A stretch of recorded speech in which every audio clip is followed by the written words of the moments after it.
Good afternoon, everyone. Welcome to the January 19th, 2012 meeting of the Cape Cod Commission. At this point, I'll ask the Secretary to call the roll, please. Barnstable, Royden Richardson. Present. Bourne, Michael Blanton. Present. Brewster, Elizabeth Taylor. Present. Chatham, Lynn Kleffner. Dennis, Richard Roy. Present. Eastham, Joy Brookshire. Here. Falmouth is vacant. Harwich, Robert Bradley. Here. Mashpee, Ernest Virgilio. Present. Orleans, Leonard Short. Present. Provincetown, Austin Knight. Present. Sandwich, Joanne O'Keefe. Truro, Peter Graham. Here. Wellfleet, Roger Putnam. Here. Yarmouth, John McCormick Jr. Here. County Commissioner Mary Pat Flynn. Minority Representative John Harris. Here. Native American Representative Mark Harding. Governor's appointee Herb Olson. We got four. Thank you. And at this time, if there's anyone from the public who wishes to speak on an item that's not on the agenda, it would be a good time to move to the podium and identify yourself and speak. Seeing none, I would ask the Executive Director for his report, please. Thank you, Mr. Chairman. Just want to let the members of the Commission know that yesterday morning we had a good chat with the Water Protection Collaborative about wastewater issues regionally here on the Cape. And then yesterday afternoon we had an opportunity to speak to the entire Cape Cod delegation, Senate President's Office, with the Commissioner of the Department of Environmental Protection about the same issues. So it's good to see that so many decision makers are engaged in this issue, and I feel positive that there's an emerging consensus about a way to sort of solve the problem. So we will keep you up to date as that moves forward. And with that, Thank you. At this time, I'm going to ask everyone who wishes to speak to stand and raise the right hand and repeat after me.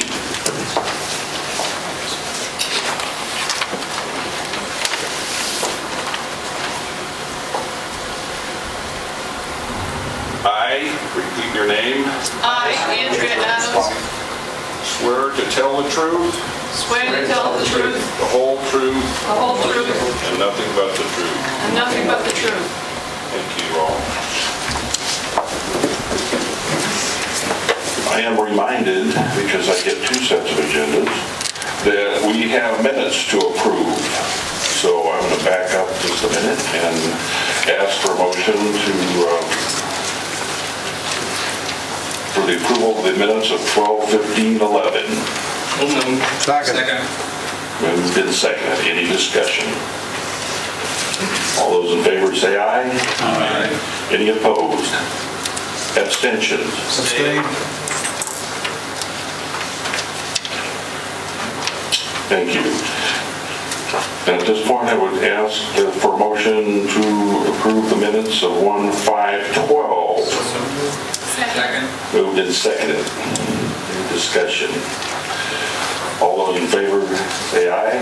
Aye. Any opposed? Any abstentions? Abstain.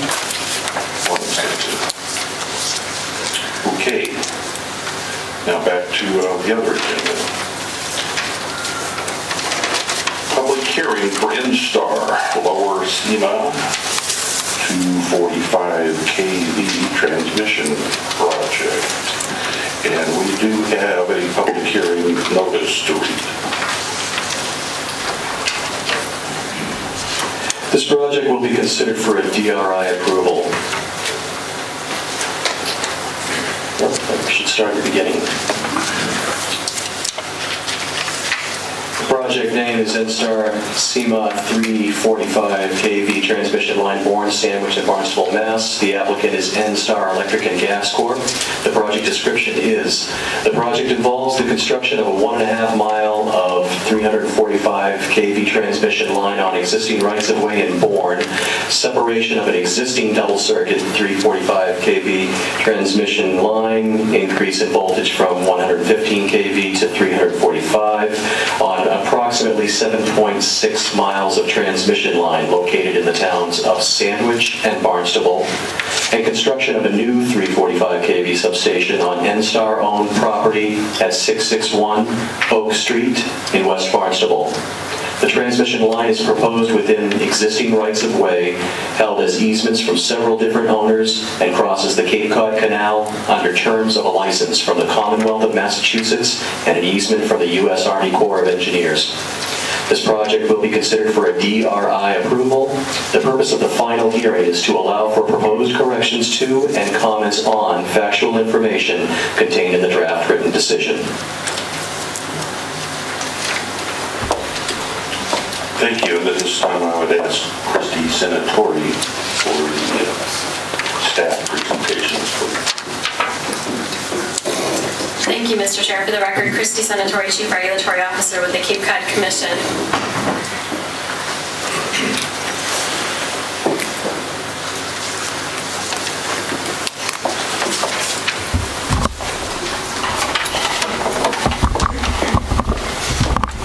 And like the Chair said, this is the NSTAR project. I'll first go over with you the proposed project. The project that's proposed, that's the subject of the review right now, consists of 1.5 miles of the new 345 kV transmission line that's proposed on existing rights-of-way in the town of Bourne, separation of the existing double-circuit 345 kV transmission line that crosses the Cape Cod Canal. This includes the demolition of existing double-circuit structures and the construction of 3 new single-circuit structures. It also includes the increased voltage from 115 kV to 345 kV on approximately 7.6 miles of an existing transmission line located in the towns of Sandwich and Barnstable, as well as a new 345 kV substation that's proposed at Oak Street, at a location on Oak Street in West Barnstable. The proposed development was required to prepare an Environmental Impact Report, or EIR, through MEPA, and as such it qualifies as a development of regional impact. The Energy Facility Siting Board, or EFSB, has jurisdiction to review the proposed energy-related facility, and therefore the Commission's review process follows the adjudicatory hearing procedures that are outlined in the Commission's enabling regulations. This allows the Commission's adjudicatory findings of fact on appeal to be reviewed on the basis of the record that's before the full Commission. This is opposed to other DRIs that are reviewed de novo when appealed to Land Court or Superior Court. I would also note here that NSTAR project has already proceeded through review before the Energy Facility Siting Board, and on January 12th of this year, the EFSB voted unanimously to approve the project. I'll walk through the procedural history briefly. Following the adjudicatory hearing procedure, I acted as a Commission hearing officer to assemble the record and present a staff recommendation to the Commission. Pursuant to the regulations, there are 4 parties to the proceedings: NSTAR and the towns in which the development is located, so Bourne, Barnstable, and Sandwich. The decision that is before you encompasses staff's review of the proposed development, and you can see the procedural history outlined here on the screen. The DRI application was received in August of last year. A pre-hearing conference was held, and 2 public hearings and 2 public meetings were held on the project. You'll see the DRI approval criteria listed here on the screen. Staff is recommending that the proposed project complies with the applicable minimum performance standards with the conditions that are outlined in the draft decision that's before you. That upon receiving a special permit from the towns of Barnstable and Bourne, or in the alternative, upon approval of the zoning exemptions that have been applied for by NSTAR, that the proposed project is consistent with the Barnstable, Bourne, and Sandwich local development bylaws and ordinances. I would note also here that on January 12th of this year, the EFSB did approve the zoning exemptions that NSTAR had applied for. The project complies with the local comprehensive plans in the 3 towns, and that the proposed development is consistent with the applicable districts of critical planning concern. The remaining approval criteria is the benefits and detriments test. The Commission will need to deliberate on probable benefits and detriments of the proposed development and determine whether the probable benefits from the proposed development are greater than the probable detriments. And I can help walk you through this analysis during your deliberations. I'll briefly walk through some of the key findings and conditions that are outlined in your draft decision that you have before you. The first issue area is natural resources. The applicant has provided a natural resources inventory of the Oak Street site, and this is consistent with the requirements of the regional policy plan. The Oak Street site is not mapped as a significant natural resources area, and the site plans appear to minimize clearing and grading and fragmentation of wildlife habitat, and this is also consistent with minimum performance standards for natural resources. In the issue area of open space, the area of new disturbance for the project is 2.3 acres. The site is not located within an SNRA, so the open space requirement is equivalent to the area of new disturbance, and this is 2.3 acres, or the equivalent of $91,849 per acre. NSTAR has proposed a cash contribution to the town of Barnstable for the purposes of open space preservation, or in the alternative, the permanent protection of a 2.3-acre parcel of land that's immediately adjacent to the Oak Street site, both of which would be consistent with minimum performance standard OS 1.3. In the issue area of heritage preservation and community character, staff is suggesting that the new infrastructure will not unreasonably alter the character or setting of the Cape Cod Canal area and can be found consistent with minimum performance standards in this section. While the proposed change from the single lattice-style tower to the 3 monopole-style tower will alter the physical silhouette of the transmission line structures, staff is suggesting that the change does not appear to increase the structure's impact or changes to the character of the setting, also consistent with minimum performance standards in this section of the regional policy plan. Continuing on with archaeological resources, Mass Historic, in a letter dated June 14th of last year, requested an archaeological site avoidance and protection plan that would be reviewed by MHC. This is proposed to be part of the construction management plan for the project and as such is consistent with the regional policy plan. 2 conditions that are also included in the draft decision that's before you are the requirement for a landscape plan and a maintenance agreement that should be provided for staff review and approval to ensure compliance with minimum performance standards, as well as a lighting plan specific to the Oak Street substation that should also be provided for commission staff review and approval to ensure compliance with that minimum performance standard. In the issue area of water resources, the project will involve the use of approximately 1,200 gallons of fuel, and this is for fueling of equipment during construction. This does exceed the household quantity of hazardous materials. However, the project did use approximately 6,720 gallons of fuel during construction of the existing lines, and staff suggests that this constitutes a prior use, and the 1,200 gallons of fuel that are proposed for construction of this project is less than that from the prior use, and as such, the project meets minimum performance standard WM 1.2 for hazardous materials. Also for water resources, the project is conditioned in the draft decision that's before you to require the applicant to submit plans that would ensure compliance with all minimum performance standards in the stormwater section of the regional policy plan. In the issue area of economic development, a standard that applies to the project is MPS ED 4.1, which is demonstrated need and public benefit. This requires development of infrastructure to be in response to existing regional demand and improve availability, reliability, quality, and cost of services. The current system lacks the redundancy necessary to assure service when one or more sections of the system go down and to provide sufficient energy to cover peak demand. Application materials from NSTAR cite a situation back in December of 2003 when both of the existing 345 kV lines went down, which resulted in a blackout on Cape Cod. NSTAR has also stated in their materials that in 2010, the existing demand exceeded supply during peak periods, and that in 2013, this is expected to occur on approximately 50 days throughout the year.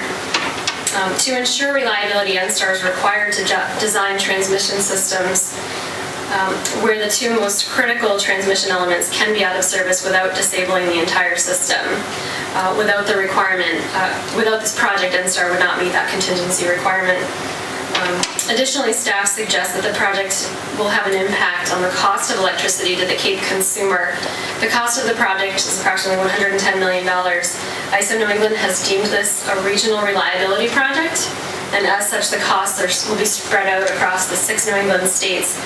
NSTAR ratepayers are expected to pay approximately 20% of the total cost, or approximately $1.25 per year per customer. And according to the application materials, approximately 1.7% of that cost will be borne by customers in Barnstable County. This would also be reducing the need for uplift charges due to the need for peaking plant electricity, and this would more than offset the minimal increase in the cost. It's likely that the project would eliminate the need for uplift charges altogether and improve the cost of electrical services on the Cape. So based on that, staff is suggesting that the project does meet minimum performance standard ED 4.1. To summarize the findings for approval again, they're shown here on the screen, that in order to approve the project, the Commission must find that the project is consistent with the minimum performance standards of the Regional Policy Plan. Staff is suggesting that upon completion of the conditions or satisfaction of the conditions outlined in the draft decision, that it can be found consistent with the Regional Policy Plan. That it needs to be found consistent with local development bylaws and ordinances. And again, upon receiving a special permit from the towns of Barnstable and Bourne, or in the alternative, from approval from the zoning exemptions that have been applied for, the project can be found consistent with the local development bylaws in the 3 towns. And again, I would just note here that on January 12th of this year, the Energy Facility Siting Board did approve the zoning exemptions that NSTAR applied for. The third piece, that the project must be found consistent with local comprehensive plans. Staff suggests that it is consistent with the certified local comprehensive plans in the 3 towns, and that the proposed development be consistent with all applicable districts of critical planning concern. And staff suggests that there are no districts that are applicable to this project, and it can be found consistent with this criteria. And again, the remaining approval criteria is the benefits and detriments test. The Commission will need to deliberate on the probable benefits and detriments of the proposed development and determine whether the probable detriments of the proposed development are greater than the probable detriments. And again, I'd be happy to help walk through this analysis during your deliberations. Lastly, I would point out that you do have a red line decision that's before you right now. There are several minor additions to the draft decision from what was originally mailed to you. There's an addition to the procedural history section. This includes the vote that I just referred to of the Energy Facility Siting Board and a placeholder for today's decision. It includes an addition to the materials list, a clarification to a transportation finding, and the addition of a transportation condition. This is requiring NSTAR to install an access road to the substation for emergency vehicles. There are minor edits to some water resources language, and there's a deletion of a duplicative sentence in natural resources condition 2. I'd be happy to answer any questions if you have any, and we do have technical staff here also for any technical questions you might have. Thank you. Thank you. And at this time, I would ask the applicant for their presentation on this project.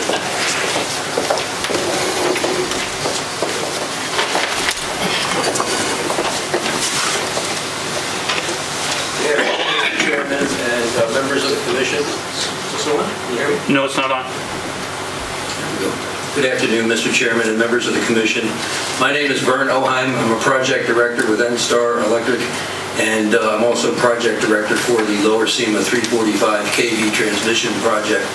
We have numerous members of our team here today, and we have just a brief presentation we'd like to give. I was going to give the first piece of it, and then Mr. David Rosenzweig will finish up. The Lower SEMA service territory is shown on this first slide, and this is to give you an idea of what we're talking about. SEMA is an acronym for Southeastern Massachusetts, and the towns that are outlined in the mustard color make up what we call Lower SEMA. That includes all of Cape Cod as well as Nantucket. As well as Martha's Vineyard. We also provide power to Nantucket, although Nantucket is in National Grid service territory. So, give you a little bit of why we're doing this transmission project. As the slide says, the Lower SEMA service territory is served by 4 transmission lines, 215,000 volt lines and 2 345,000 volt transmission lines. All 4 of these lines cross the Cape Cod Canal, 2 on a double circuit tower, the 2 115 kVs are on one double circuit tower, the 2 345 kVs are on the second double circuit tower. The 2 345 kV lines are the ones closest to the Sagamore Bridge. As Ms. Senatori said, we're required by industry standards to plan for the loss of the two most serious or most significant transmission elements in a service territory. And for us, that's the two 345 kV lines. Under peak load conditions today, if we were to lose those two lines, the result could be a blackout of the Cape. Back before we made some temporary mods, or I shouldn't say temporary mods, but short-term mods, the probability of that happening was much higher, and it actually did happen in December 2003 when we did lose those two lines and the Cape was blacked out. And that blackout actually extends off the Cape onto the mainland as well. Following that condition, ISO New England required one of the canal station units to run on a 24/7 basis, 365 days a year. We were required to make some short-term modifications to help alleviate that situation and minimize the risk of the impact of losing those two lines. Those mods were made in the 2008 to 2009 timeframe, and they did have a big impact, but they did not fully eliminate the need to run canal under peak load conditions. Back when that happened in 2006, ISO New England started to assess customers the charge of running that canal unit, and it ran predominantly on oil. So as oil prices started to rise from the $30, $40 a barrel up to $140 a barrel, those charges became very excessive, and there was a lot of complaining, and the result was a stakeholder agreement between NSTAR, the Department of Public Utilities, ISO New England, and many of the towns that are represented by the Commission here today. The total uplift charges that occurred between 2006 and about the middle of 2009 was $316 million, all basically charged up due to the price of oil. What our long-term proposed solution is this project. It's a third 345 kV transmission line to Cape Cod. The line is actually about 31 miles long.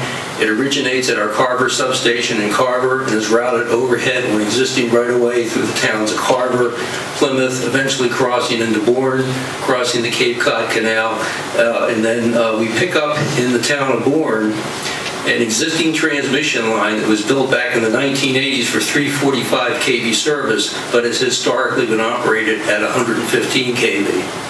We're going to uprate that piece of line without any physical changes to 345 kV, so there's no new construction essentially from our Bourne switching station on the Mass Military Reservation all the way out to West Barnstable. Also during this period, we're going to, as Ms. Senatori said, we're going to be separating the two existing 345 kV lines from the double circuit tower to individual structures, again, to improve reliability. This gives you a map that shows you the Cape Cod piece of the line.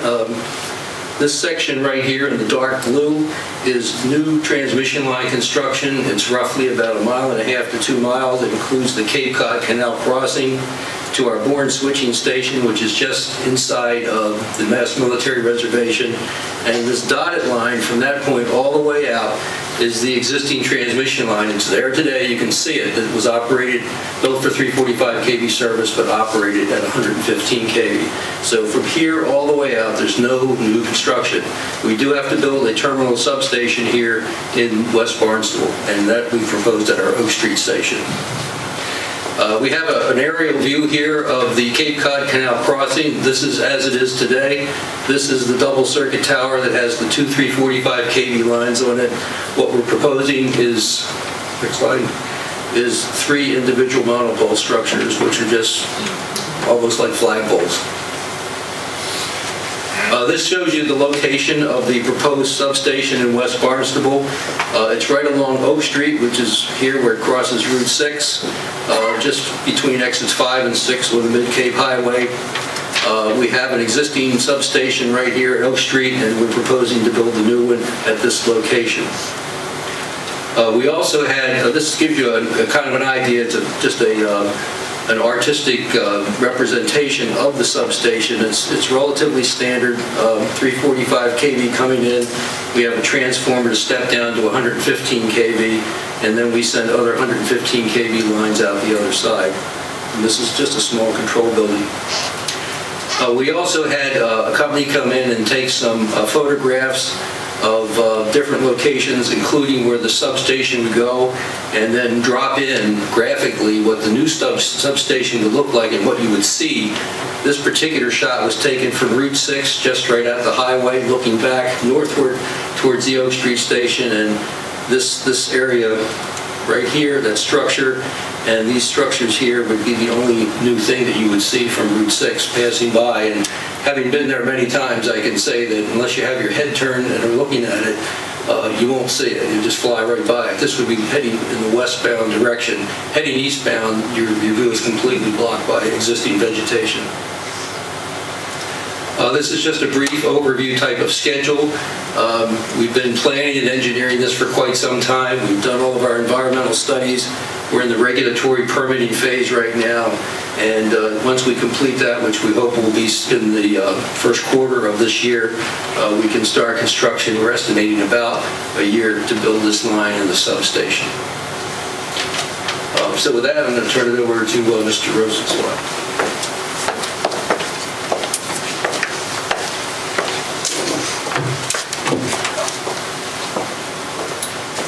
Thank you, Vern. Good afternoon, Chairman Graham, Commission members and staff. Thank you for the opportunity to speak today. My name is David Rosenzweig, and I represent NSTAR Electric. In my remarks, I will focus on the key reasons why the Commission should vote to approve the company's Lower SEMA project. At the outset, I want to thank the staff for their hard work in managing this proceeding and in assimilating the substantial record evidence into the draft decision that is before you. As reflected in that decision, no party has taken exception to the project on the basis of its consistency with the Commission's MPS, its minimum performance standards, the Commission's regulations on DCPCs, or any municipal development bylaws. At this stage, the only area of dispute is limited to whether the benefits of the project outweigh its detriments. Although we believe that the company has clearly shown that the project is needed for electric reliability purposes, the town of Sandwich has expressed some disagreement with that position. My comments today will focus on why we believe the town is incorrect and why the substantial benefits of the project to Barnstable County far outweigh any detriments. With respect to the need for the project, as Ms. Senatori indicated, the Energy Facility Siting Board concluded last week at its January 12th meeting that the project is needed and that it is the superior option for meeting that need. We have provided the transcript of that Siting Board meeting to the Commission staff and the parties in this proceeding. In voting unanimously to approve the project, the Siting Board considered all of the arguments presented in this proceeding by the town regarding need and alternatives, and it rejected each of the town's claims. Instead, the Siting Board found that the project is required to meet the reliability needs of NSTAR Electric's customers on the Cape, and that it is the least cost, least impact means of addressing that need. In the past, the Commission has correctly recognized the esoteric nature of the electric industry and the appropriateness of deferring to the Energy Facility Siting Board to make complex need determination regarding new energy infrastructure facilities. We urge the Commission to continue to defer to the Siting Board's knowledge and expertise on these highly technical and specialized matters. In any event, the draft decision accurately references the transmission planning requirements that led to the Siting Board's determination that the project is needed and that it is the superior alternative.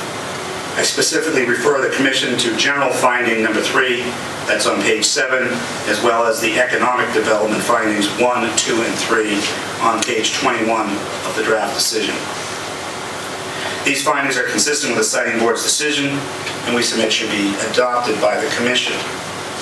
I will now move on more specifically to the benefits and detriments of the company's project. The project is needed for electric reliability purposes on the Cape. As a result, the project has significant benefits to consumers. As noted in general finding number 3, without the project in place under contingency conditions, where the company's 2 largest transmission lines serving the Cape are out of service, thermal overloads and voltage collapse could result in blackouts across the Cape. Such a blackout indeed occurred on the Cape in December 2003.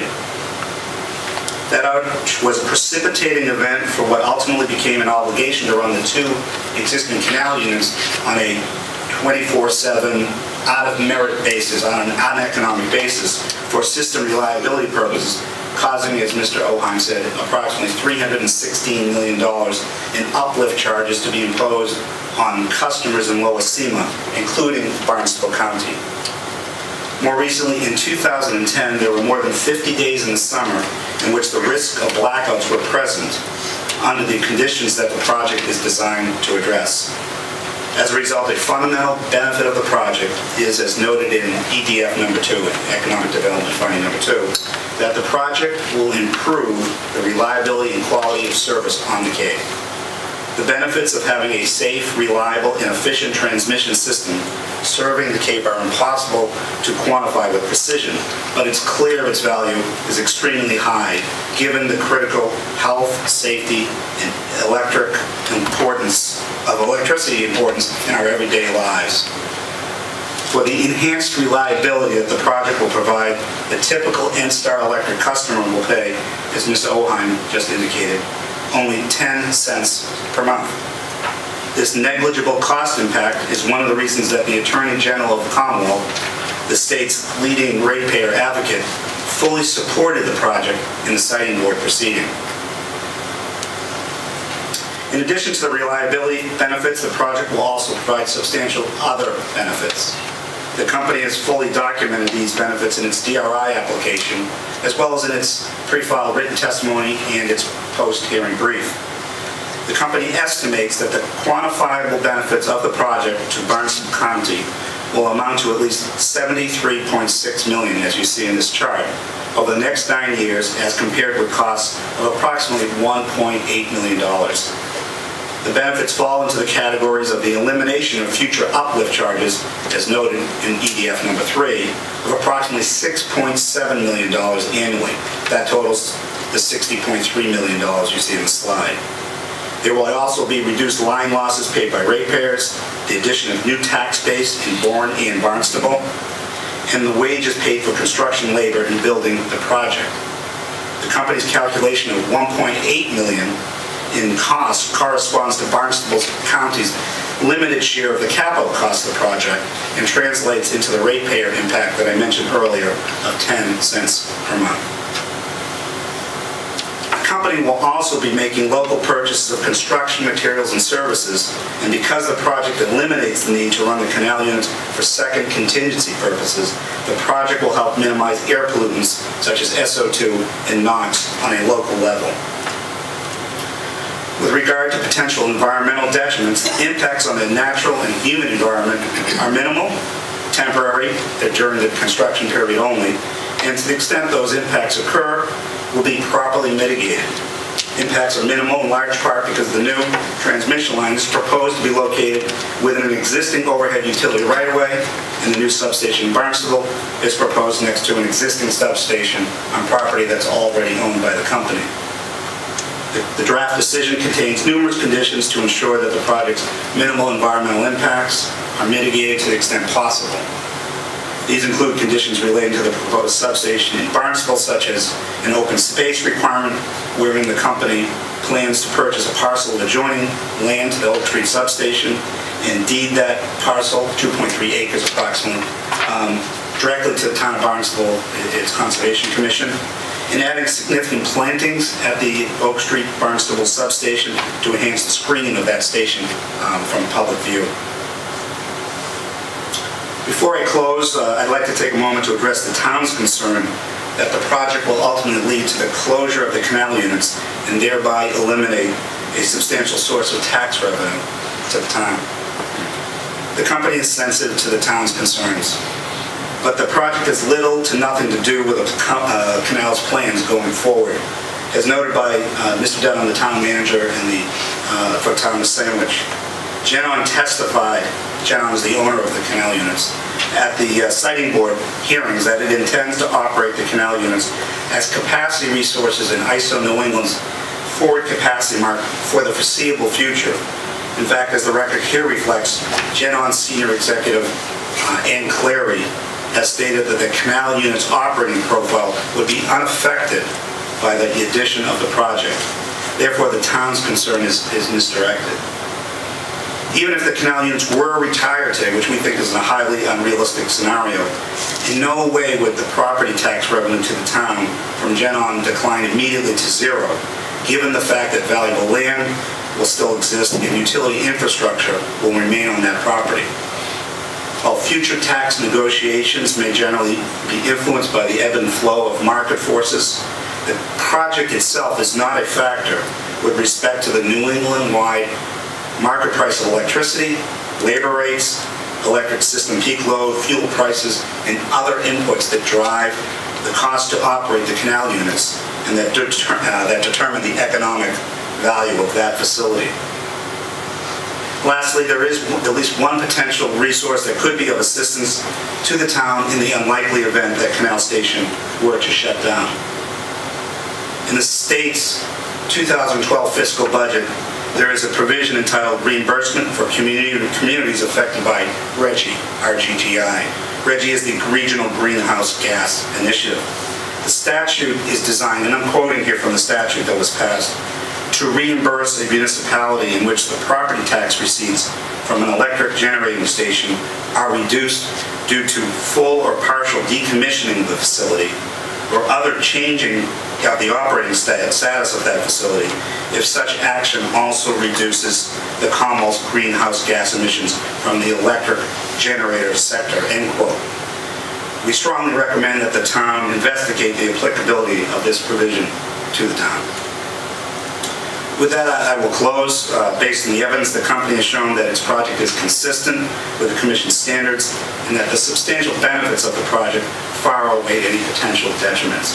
We therefore urge the Commission to approve the project, and we have various members of the NSTAR team available to respond to any questions you may have. Thank you. Thank you.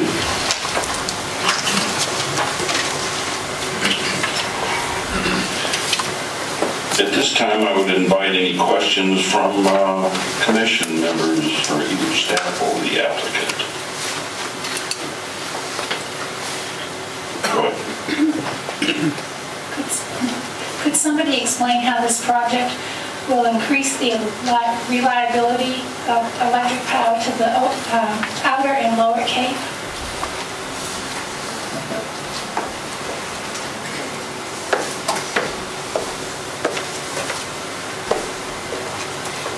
As Mr. Oheim said, it will provide a third 345 kV transmission line serving the Cape from the north, from the mainland.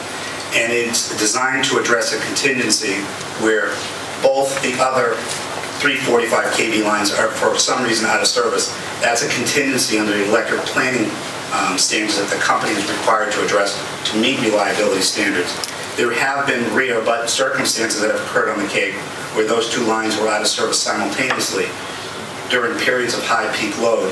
In those circumstances, the existing transmission system serving the Cape, which would be limited to two 115 kV transmission lines, is inadequate to meet the Cape's requirements, which results in thermal overloads in the system, potential voltage collapse, which ultimately requires a blackout on the Cape and could be extended for several days depending on the time to repair that circumstance.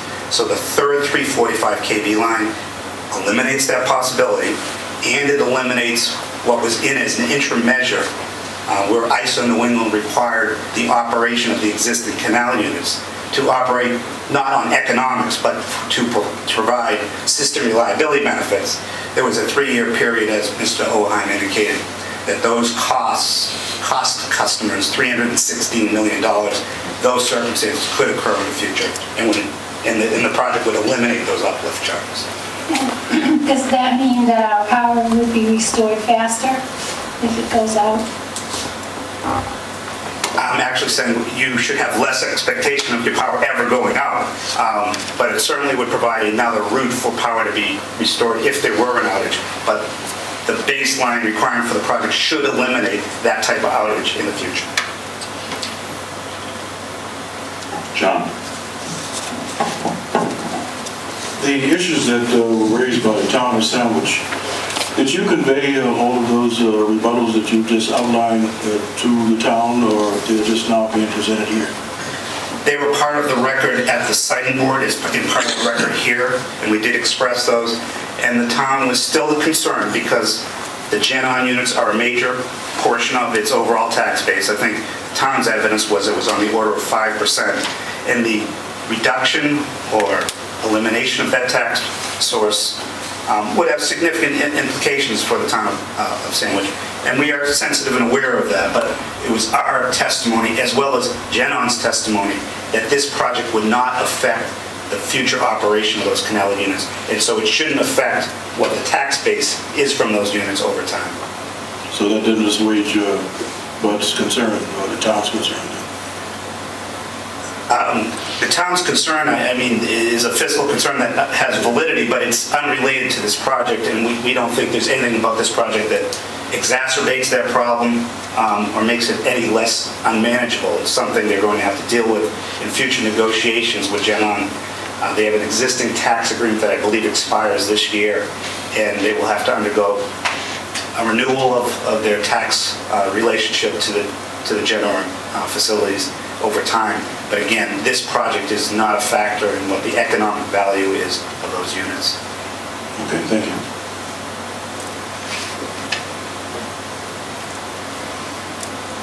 What's the anticipated extension of this line beyond the Oak Street substation?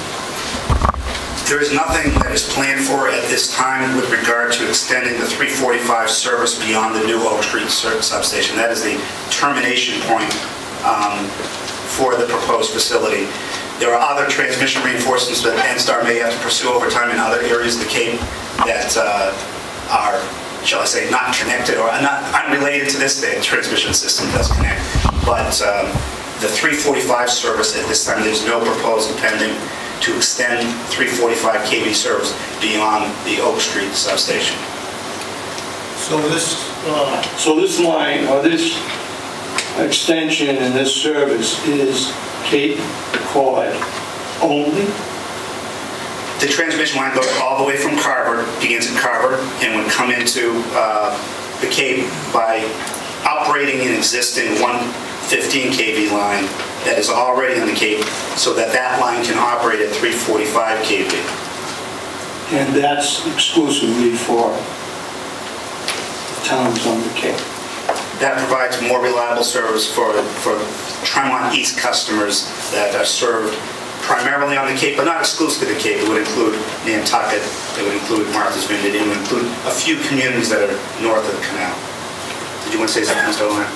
Yeah, I just wanted to add that the purpose of this line is to bring a source of power onto Cape Cod, and the termination, as Mr. Rosenzweig said, is in West Barnstable. So it doesn't serve any other areas other than that area, and then from that point, when we come out of the secondary side of that substation, which is the 115 kV side, we have lines that will be coming out into other parts of the Cape. So it is a line that serves Cape Cod. I mean that's its intent.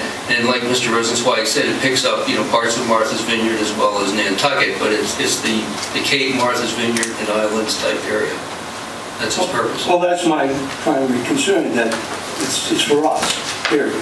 That's correct. Galveston. Thank you, Mr. Chairman. This is a year-long project under construction.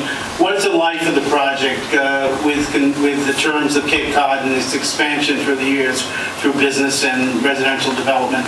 What is the life of this line, and is there a need in the future, 10 years from now, that we have to go through this process, and will this serve us for a long extended period of time?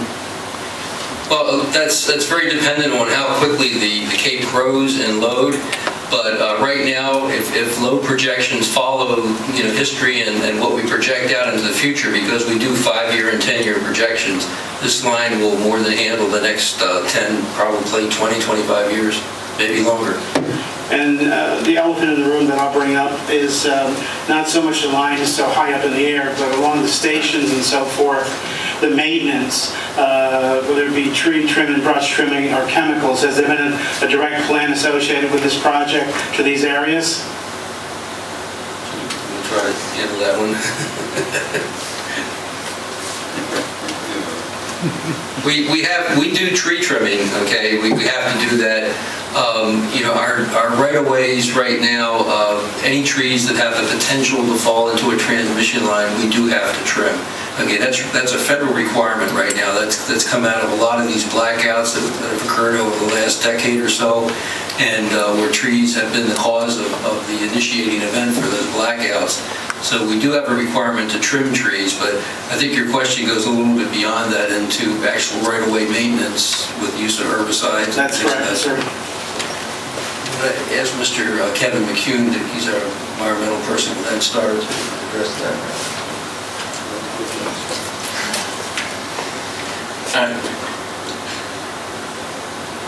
I would ask each individual to identify themselves as they approach the microphone. Kevin, just for the record, thanks. Kevin McCune, environmental engineer, NSTAR.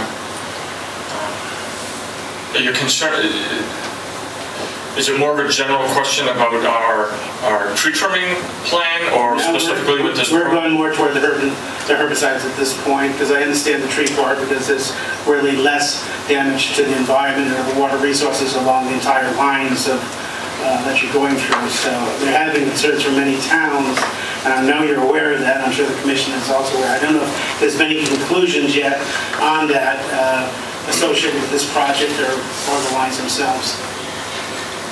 Currently, we're on the third year of a moratorium that's been continued for the last 3 years. During that period of time, Cape Cod Commission has been doing work. We've been in touch periodically with the Cape Cod Commission over directions to proceed in future years. At this point, the moratorium is we still have not sprayed down here. For 2012, our IVM plan, our YOP, has not been submitted for the Cape Cod.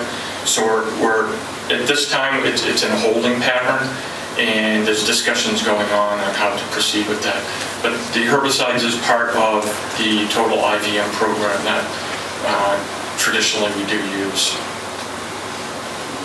So that's all still in the negotiations at this time, is what you're saying, with the moratorium? I wouldn't say it's so much in negotiations as much as there's discussions on how to proceed with that internally.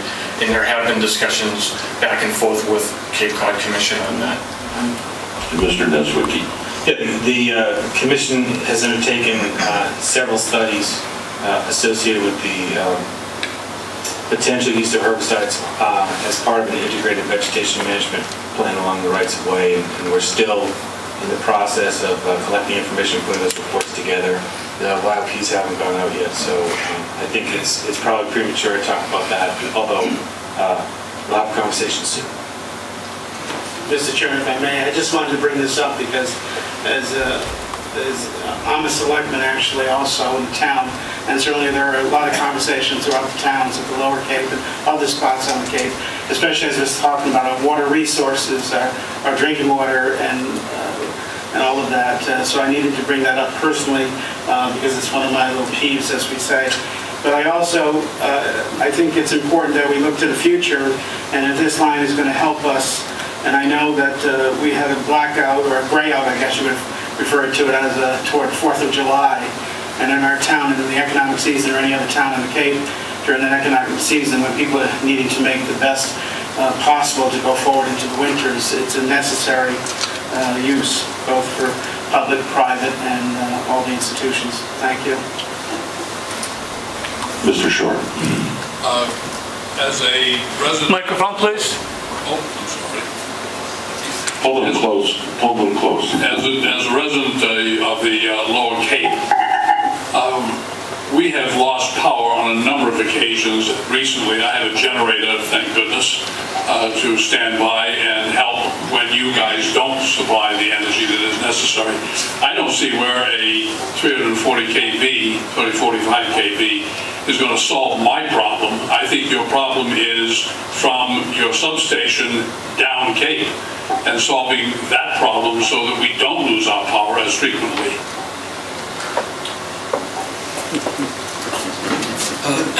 Try to try to address your question. Identify yourself. Oh, I'm sorry, Vern Oheim with NSTAR. Try to address your question. Transmission lines, if you kind of think of those as like interstate highways on the highway system, and then secondary roads like roads that might be in your neighborhood as being kind of a lesser traveled road. The transmission lines bring bulk power into load centers, okay, and West Barnstable will be a load center like that.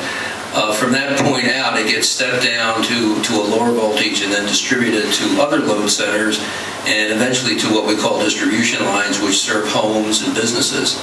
And when we have a significant storm, okay, similar to what took place back in, when we had the snow event back in October, where you have a high wind event, a hurricane, something like that, typically it's trees falling into distribution lines that take out residential customers more so than transmission lines. Transmission lines are on dedicated right-of-way, the right-of-ways are cleared, they're designed to sustain those kinds of storms, but the distribution lines are a little more vulnerable, oftentimes because we don't own enough easement to clear trees to keep them from falling into those lines. Many of those trees are private trees, and the residents don't want them cut down, or they don't even want them trimmed. So when limbs fall off of those trees and take out maybe a half a dozen or more customers, we have to deal with that as it happens. So will this line keep those distribution events from happening? I can't say that it will, but certainly it's designed to bring a reliable power source, another reliable power source, to make sure that power to these key load centers is not out of service during this event when we could lose both 345 kV transmission lines.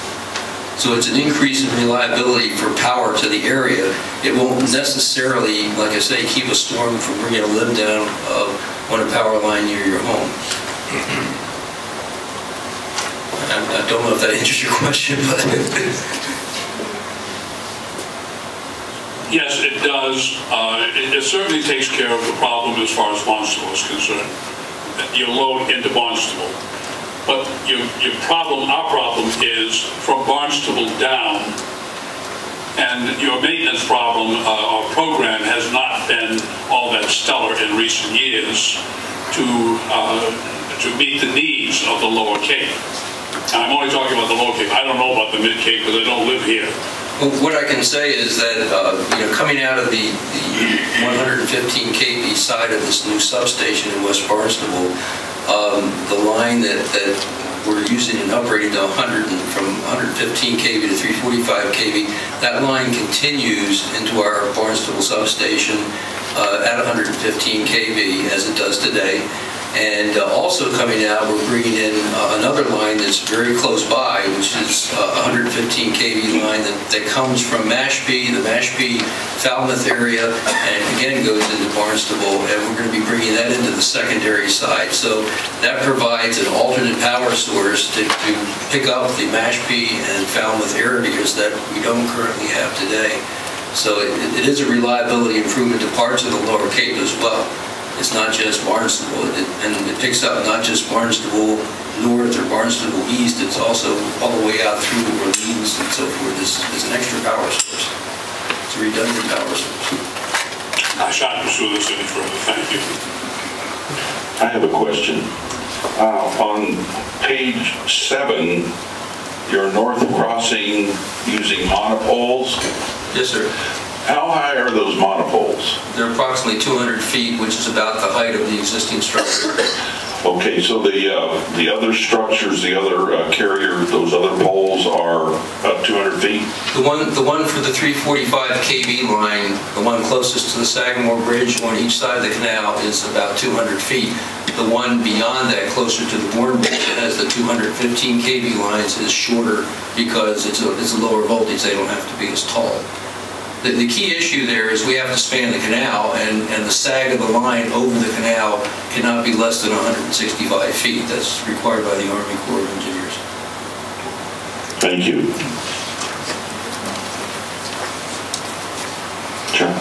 John. Thank you.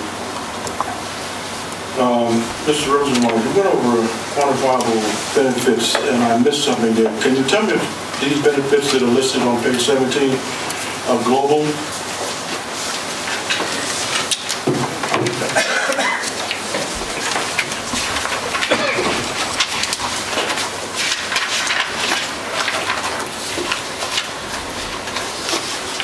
When you say global, does it apply to everybody that's in the SEMA area? it would apply to all customers in Barnstable County. This is a Barnstable County framework, this analysis. Barnstable County customers will pick up approximately 1.7% of the cost of the project. And so we're looking at 73.6 million dollars of benefits, yes. And these quantifiable benefits, are you required to do this, or if they can go away, disappear? There's no performance or reports that says that we actually didn't achieve this, or just numbers that are being stated?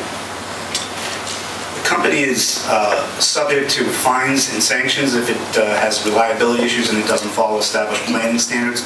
So the implementation of this project creates compliance with those transmission planning standards.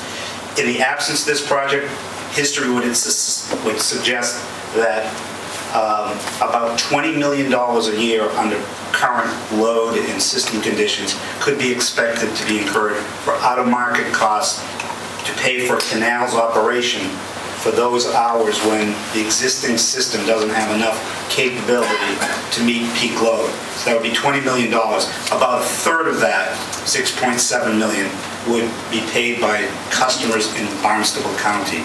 So that would be the reasonable expectation in the absence of this project, that and the $60.3 million is 9 years worth of computation of benefits. We took it through 2020. And so all these numbers are reflective of those benefits occurring through 2020 as well as the costs. And canal units are what? The canal units are they're about 1,100 megawatts. They're generating facilities located in Sandwich. They operate largely on residual fuel oil. There's some natural gas capability, but they have not operated on natural gas for several years. So they're among the largest emitters in the state in terms of hourly emission rates. They're older vintage generation, 35 to 40-year-old facilities. Okay. The reason why I was asking questions is because it wasn't absolutely clear when I look at these numbers whether or not this really would be a monetary benefit to the towns or whoever was in the area. And if so, if it's in fact a monetary benefit, are you required to perform according to this? Or if it's some amount of money that you can state here in this document and then it goes away because we never checked?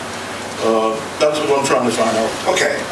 Aside from the uplift charges, which I talked about, some of the other areas of benefit include increased property tax payments to the town of Bourne and to the town of Barnstable. Those are estimates of what the additional asset value is within those communities that would be added by this project times the tax rate in those communities. So the company will have to pay its tax bills, property tax bills, to the towns of Bourne. But the asset value reduces and you pay taxes based on those.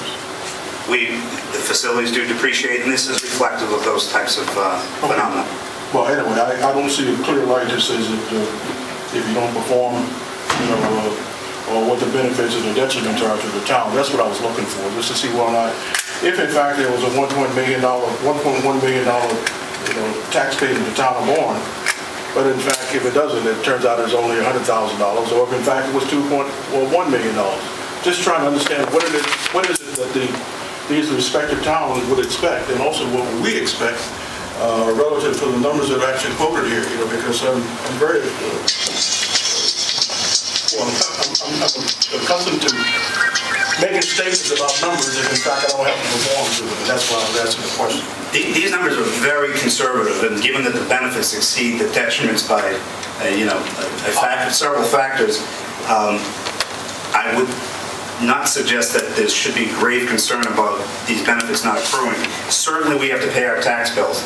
It's the town that sets its tax bills for the Barnstable and Bourne, and we will be paying our tax bills. And this is what our tax bill should be estimated to be for the addition of this project. And the bigger chunk of the benefits are the uplift payments that would be avoided. And it is our testimony, and I think all the facts point to, and Thomas Sandwich didn't disagree, that these uplift charges can be reasonably expected. That would be the going forward expectation, that Canal would be asked to operate for certain hours during the year on an uneconomic basis, and those costs would be passed on to customers throughout Barnstable County. Well, I mean, you know now that every time a dollar goes through someone's hand in the town, we squeeze it, and you can hear the pitcher yell. And I think that if the town of Barnstable, the town of Sandwich, was expecting that they would see approximately $1.1 million, and it doesn't show up, someone has to pay for it. There's a gap that has to be filled. That's what I was asking a question about, because that's why I asked you if the town of Sandwich is happy with the feedback you've given to them, because I know that Bud is very concerned about the amount of money to spend in town, and I know that the town manager and Barnstable is also concerned. And so when you throw out numbers, there's someone who's actually doing forward forecasting of what they would expect as far as revenues, and that's what you look at. And if you see that there's a service issues that are not provided, and if there are payments that are related to service issues, you want to see if there's in fact a service level agreement that relates to that. And so that's what I was trying to establish. I'm not going to try to come up with any adjustments to call you up and find out why you didn't deliver. It's just interesting that we make these numbers and we present them, and you don't really hear how you can in fact go back and confirm that these things in fact are being accomplished, and that the people who are supposed to benefit from it are in fact benefiting from it. That's all. I won't speak for the town of Sandwich. They were a party to the proceeding, but I can tell you that the town of Barnstable, we worked very diligently with them, and we entered into a memorandum of understanding with the town of Barnstable to agree to make certain improvements at the location of the substation to mitigate impacts. And on that basis, the town of Barnstable has agreed that this project should be going forward and be approved by the commission. So they have not expressed a concern with regard to any of this information. So that they wouldn't be unhappy if they only got $500,000 in tax revenue.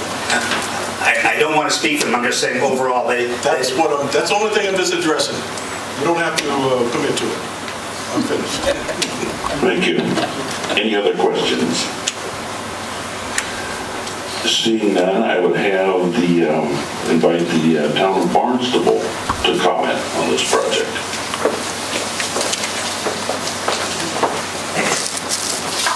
Good afternoon, ladies and gentlemen. I'm Joanne Miller-Buntich, Director of Growth Management for the town of Barnstable and the DRI liaison. As Mr. Rosenzweig has mentioned, we have an MOU signed by the acting town manager with the NSTAR Corporation, and it's mainly addresses the issues at the West Barnstable substation, which is redevelopment of an existing site. It's issues that would typically be handled during a zoning process or a site plan review, but because that's not going to happen, we wanted to take this step, and NSTAR was happy to do that with us as well. Some of those conditions are incorporated into your decision. I just want to address a couple of items that came up. The gentleman from the Lower Cape, Mr. Short, while the town of Barnstable does get the benefit of the backbone, our distribution lines are in the same shape as yours. And then Mr.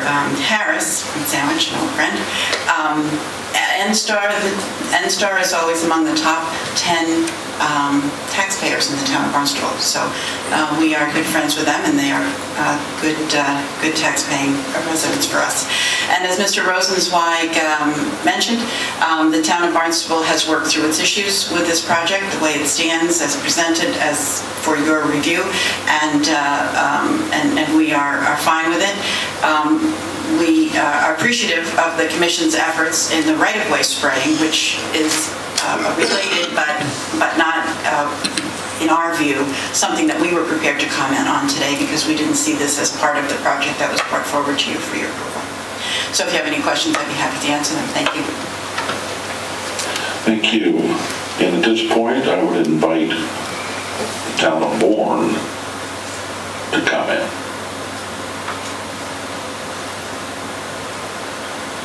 Seeing no person from Bourne to comment, I would invite the town of Sandwich to comment on the project.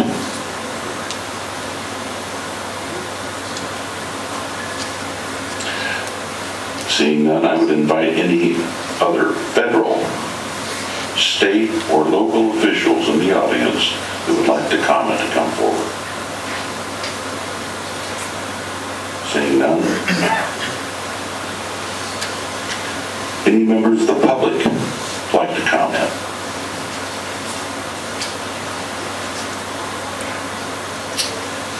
Seeing none, I would at this juncture ask for a motion to close the hearing and the record. So moved. Moved and seconded. Further discussion? All those in favor say aye. Aye. Any opposed? Any abstentions? So moved.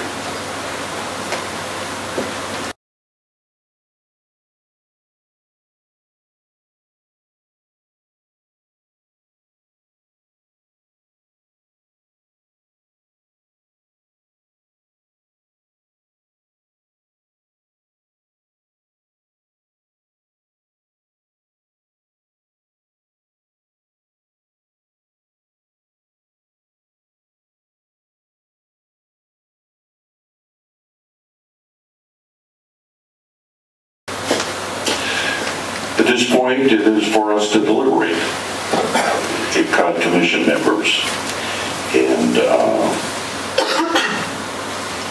as a warm-up, maybe benefits and or perceived detriments of this particular project. I think that falls in the realm of deliberations, correct? Yes, thanks, Mr. Chair. Again, Christy Senatori, Chief Regulatory Officer. I would suggest that what you would need to do at this point would be to have a discussion amongst yourselves and enumerate potential benefits of the project. You do have information now in your packets from the applicant. If you wanted to adopt any of that, come up with any of them on your own. We're able to make a list for you that you could adopt at the end of that discussion on benefits, and do the same thing on detriments and determine whether the probable benefits of the project are greater than the probable detriments. Thank you. So I would entertain probable benefits. Mr. Chairman, if I may? Yes. Yeah, I'm the representative from Yarmouth, and I don't see any immediate in-hand monetary gain to Yarmouth, but acting as a Cape Cod Commissioner, I think I have to say that the increased reliability to the Cape is a good benefit, and very much something that we need. I mean, the demands today for electricity on Cape Cod are constantly rising, regardless of whether we have an increase in population or not. Reliance on internet communication and things like that, emergency responses, hospitals, always expanding, and reduce the uplift cost obviously is a big item, over $300 million. And just another insight that we hadn't considered is it's probably not as important as some of the other issues, but the fact that they're using monopoles, which is something that has been expressed as a desire of the Commission, and for aesthetics, plus the fact that I think monopoles also are good for as a safety measure because they're less liable to be an encouragement for some misguided people who like to climb those lattice poles. But especially in the movies. At any rate, those are my comments. Thank you. Thank you. Mr. Richardson. I'm very pleased that the company is thinking ahead to continue and improve their reliability. I'm also very happy to hear that they are taking the opportunity to cooperate with the many towns in terms of their maintenance programs. I'm especially impressed with this push for reliability. We all depend on electricity to a certain degree, and a very high degree. But there are members of our community that aren't able to speak for themselves, and any kind of a catastrophe with electricity is life-threatening for them. And I think that we are really being stewards of our responsibility to move forward compliment not only the company, but all those people on the subcommittee who worked along with that. And I thought the staff had performed very, very clear and thoughtful presentation. Thank you. Elizabeth? As a part of the subcommittee deliberations, didn't they list probable benefits and detriments, and can't you put that up on the screen to format our discussion, or do we have to come up with all of this ourselves? This, if some of you remember the Keyspan case and the adjudicatory proceedings that we adopted subsequent to our loss on appeal of that case, it allowed for the use of a hearing officer. This case had several dimensions to it. One that included a dual track for NSTAR with the Cape Cod Commission and the EFSB at the same time. And I haven't been down that road before. The EFSB, I think yesterday, the day before, issued an approval of the project. In some ways, making our deliberations moot. So we decided to use a hearing officer for the hearings to make sure that everything was up to snuff according to the Keyspan specifics. What we decided not to do was not to have the hearing officer hear benefits and detriments and allow the full commission to participate and augment the hearing officer's review of the minimum performance standards with a full deliberation here today. So that's what we're doing. We're sort of doing what the subcommittee normally does. Further comments on probable benefits? Roger. Thank you, Mr. Chairman. Probable benefits are that those of us who live in the Lower Cape have probably got a better chance of getting power when the power would otherwise have gone down. Therefore, I can't see any problem with this thing at all. I think it's a good thing to have, and we ought to go ahead and do it. Thank you. Joe? There are two issues with this, and one of them really doesn't pertain to this project, and that's service to the customers. And I do agree that the reliability will be increased, and it's something that has to increase because we're increasing our numbers on Cape Cod, and we demand more and more electricity as we live here.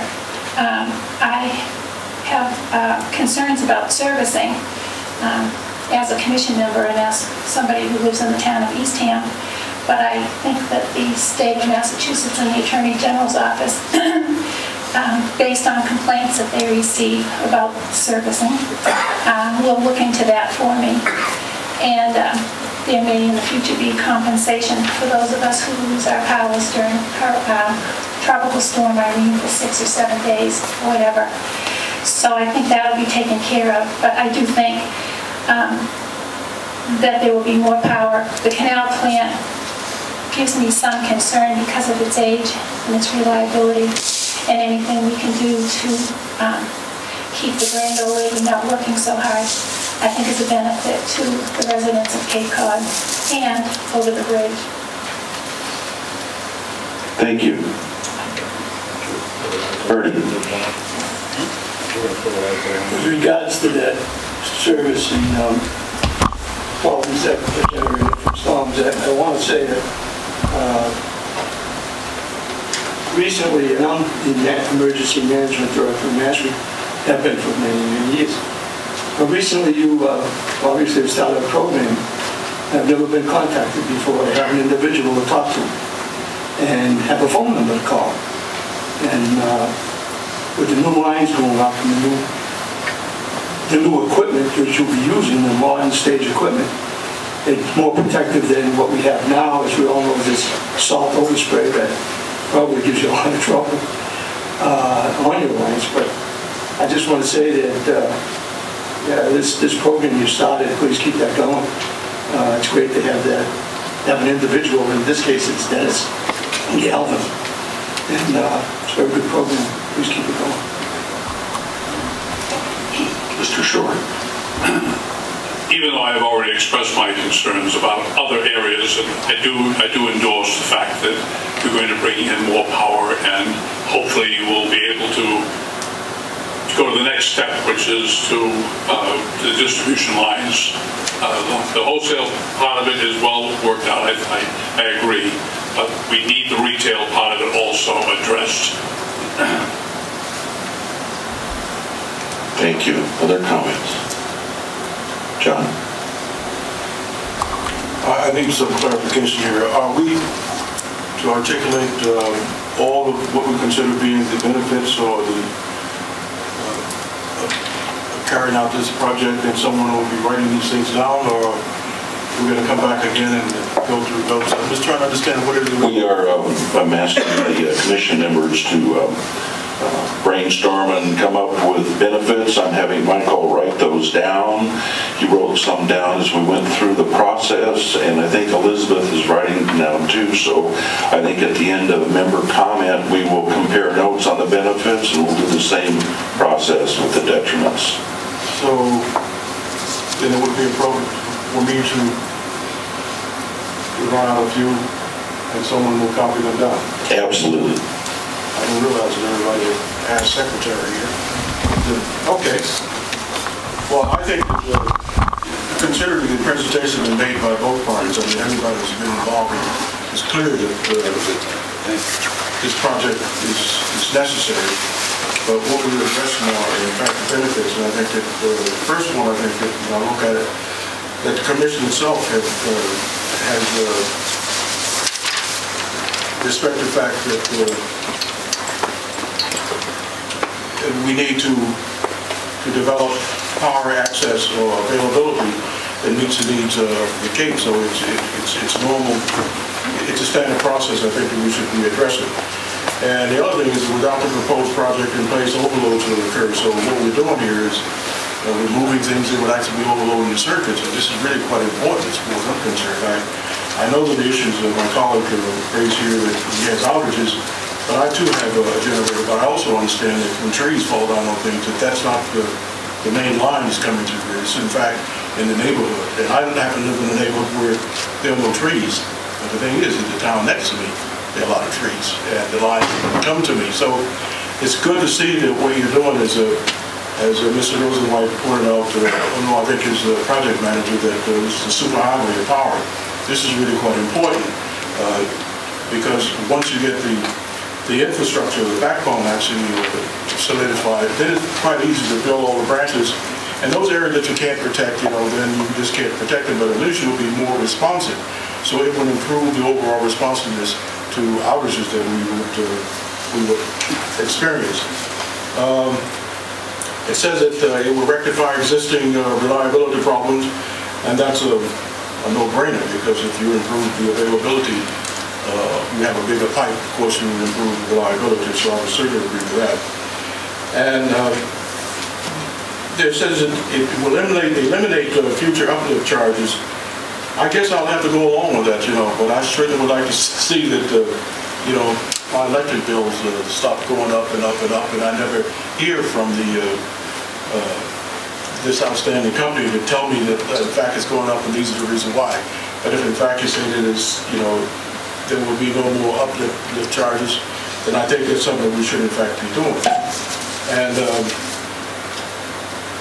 there's a reference here of $316 million in uneconomic uplift charges. I think that number, although it's stated there, it's hard to actually prove that in fact it will happen.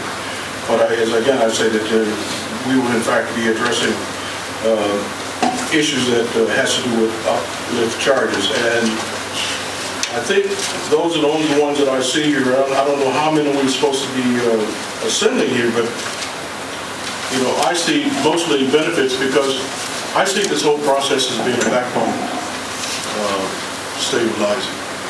It's not has nothing to do with the branches and the various other things that they were working on. It's in fact the superhighway, the supply of these things. So it's very hard to argue against something like that. So I will rest my case. Thank you. I might add that it will make the economic development infrastructure more robust, the environment that they can grow in more robust. Anybody else have comment? Mr. Chairman, thank you. To,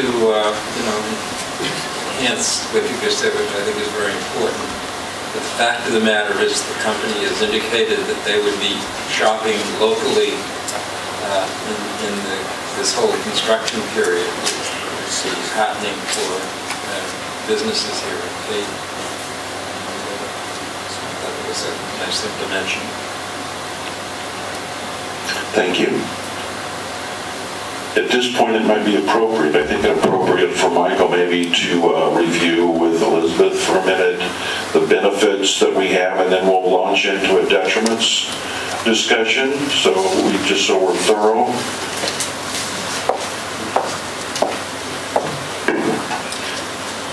Thank you, Mr. Chairman. I think both staff member Elizabeth Enos and myself have competing lists. Maybe we can reconcile those together.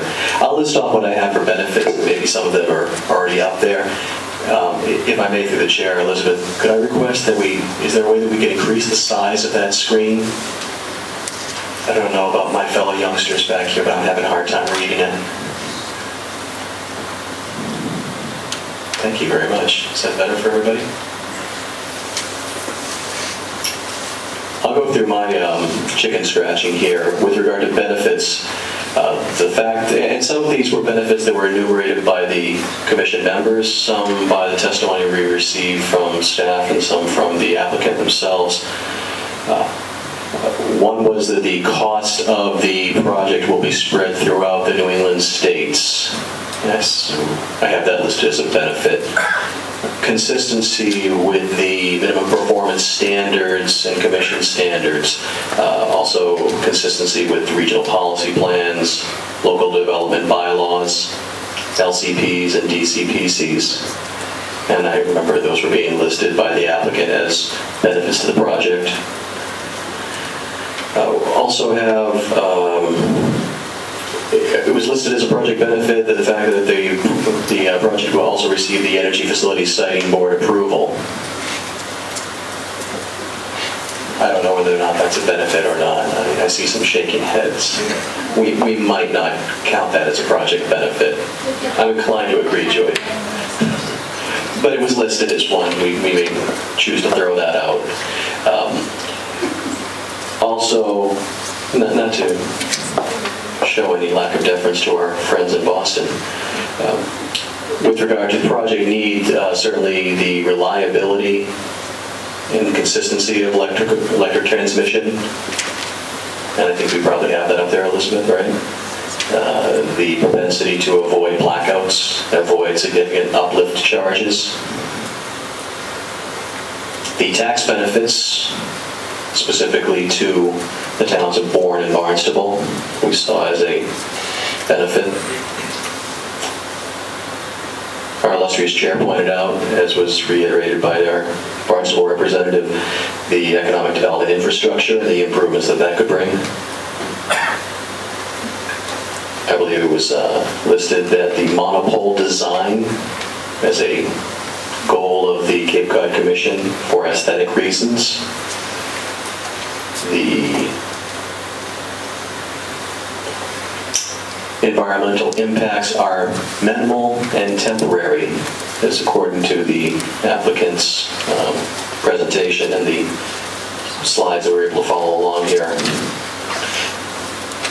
I'm just listening through benefits now. In just a moment, I'll hop on over to detriments. And please, if I miss anything, I'll ask for folks to jump on in. Improvements with regard to communication, Ernie reiterated that the addition of Dennis Galvin and other significant staff people over with the project, the communications there have been improved. That's been a benefit. And providing alternative transmission, alternative to the aging canal plant over in Sandwich has been seen as a benefit. And lastly, I think my compadres down to the right here from the Lower Cape also said that the infrastructure improvement could lead to improved access for the Lower Cape communities. That's about what I have on my list, my consolidated list of benefits. Thank you. At this point, I would ask... Mr. Chairman? Yes. May I add one more, please? Yes. The upgrade would have a 10 to 20-year horizon to stabilize the full needs of electricity to the Cape, to the consumers. For the history shown as now, for the history they have now, they've stated to us that there would be a period of time that by doing this project, it would stabilize it for a bit of time. So I think that's an important factor. And they can say that I said 10 to 20, but there was a number that was said that's what I interpreted somewhat toward the Joy. They are also donating 2.3 acres to the town of Barnstable for open space in perpetuity, which is adjacent to the already open space owned by the town of Barnstable. Elizabeth. As a follow-up to what John was saying, I notice in the economic development there is no proof of the economics required as a condition, and aren't we asking that this benefit be shown to actually occur, that they're buying products on Cape? Hopefully they're using local language, I didn't see it listed anywhere, and that these actual property taxes accrue and the quantifiable benefits that they list on page 17 actually occur. Normally that would be a condition if we've gone through the subcommittee stuff, and I don't see conditions like this in here. So, it's nice to say all these things, but I'd like to see something in the permit that says, we need to see that these things happen. And if they don't, where's our backup? Yes, Christy. As it relates to the local labor, I believe you have evidence in the record that supports that. And maybe you could just reiterate again which other ones you were questioning. Well, they were talking about local labor, and we need to see proof of that, and local purchasing, and we need to see proof of that. Perhaps the applicant can point faster than I could to where that is in the record, if there is evidence in the record. If not, that could be something that... The record isn't the point. The point is that it's going to happen in the future, and we need to see proof. Yeah, it should be a condition, and there aren't any conditions like that here.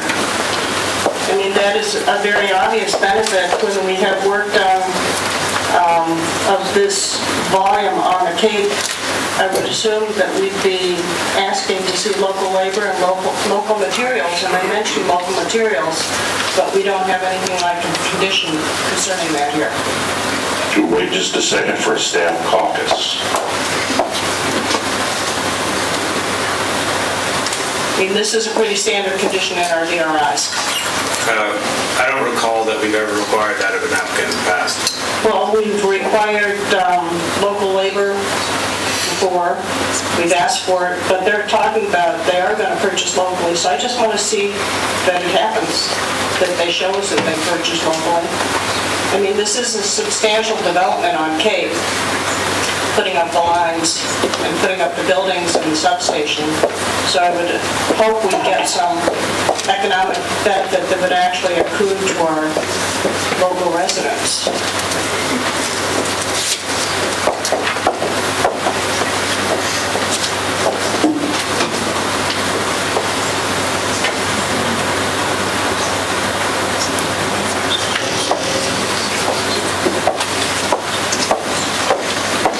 It might be perhaps that you want to take this off of your benefits list if there is an evidence in the record that you're comfortable with.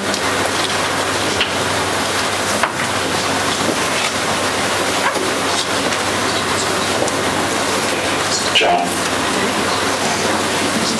I understand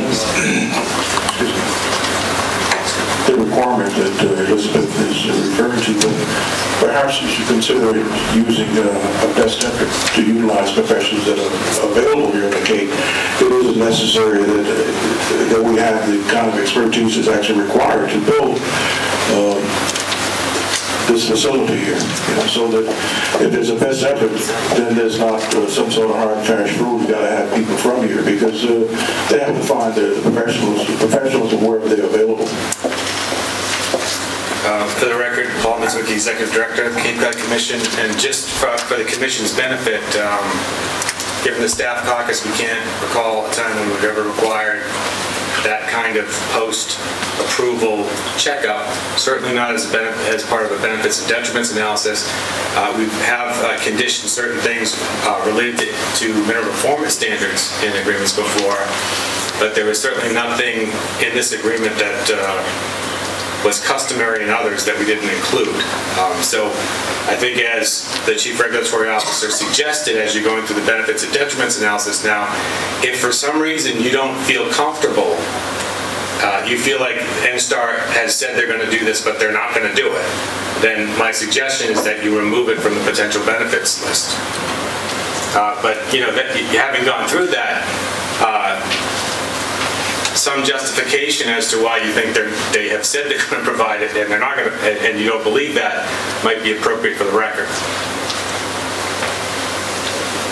Mr. Richardson. It seems to me that we're dealing with a company that has a long history, and we've worked together with them on many things. And it doesn't sound to me like it's something that we've asked them to say or to do, but they stood here and on their own saying that they were going to help in the economic side of things by using local folks and buying local products. And I think that's a statement that they would want to live up to.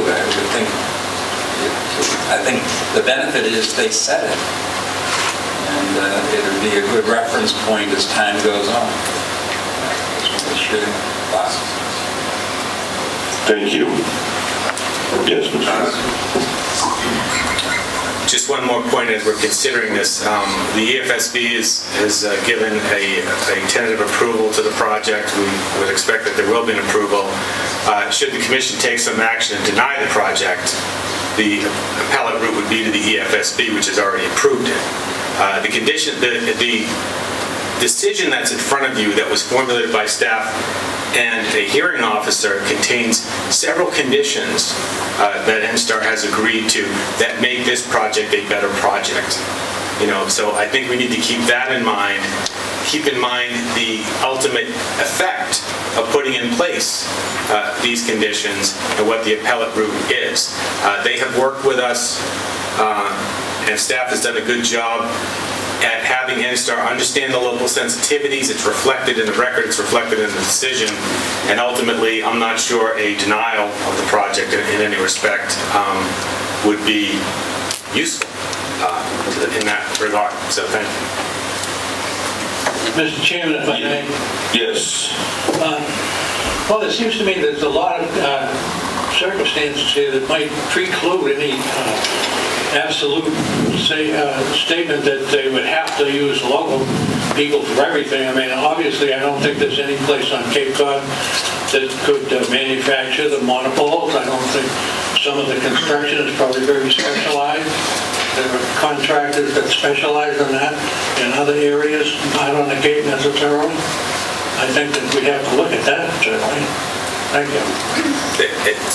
If I could, Mr. Chair, the detailed requirements of enforcing local labor purchase contracts are the reason why we've never required that in the past, other than a statement by the applicant that they would make every best effort to do so. Thank you. Having been raised in a marketing environment or sales environment, they always say that if you can't sell anything, they put you in marketing.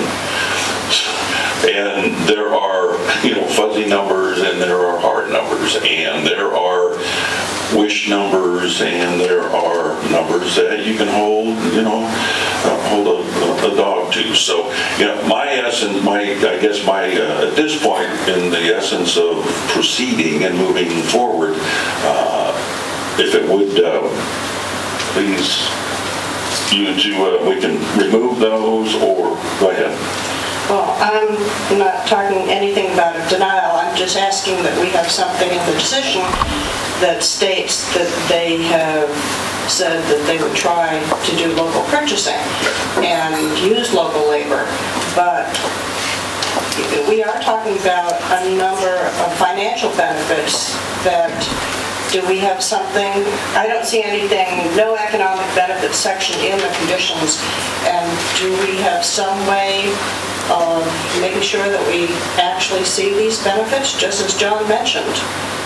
I mean, you're talking about tax benefits to 2 or 3 towns, and is there some sort of follow-up that happens after this approval goes through that says, yes, this did happen? Because if they ever come in front of us again, and they say, we did all these wonderful things last time, and we can look at the record and say, no, you didn't, or you did.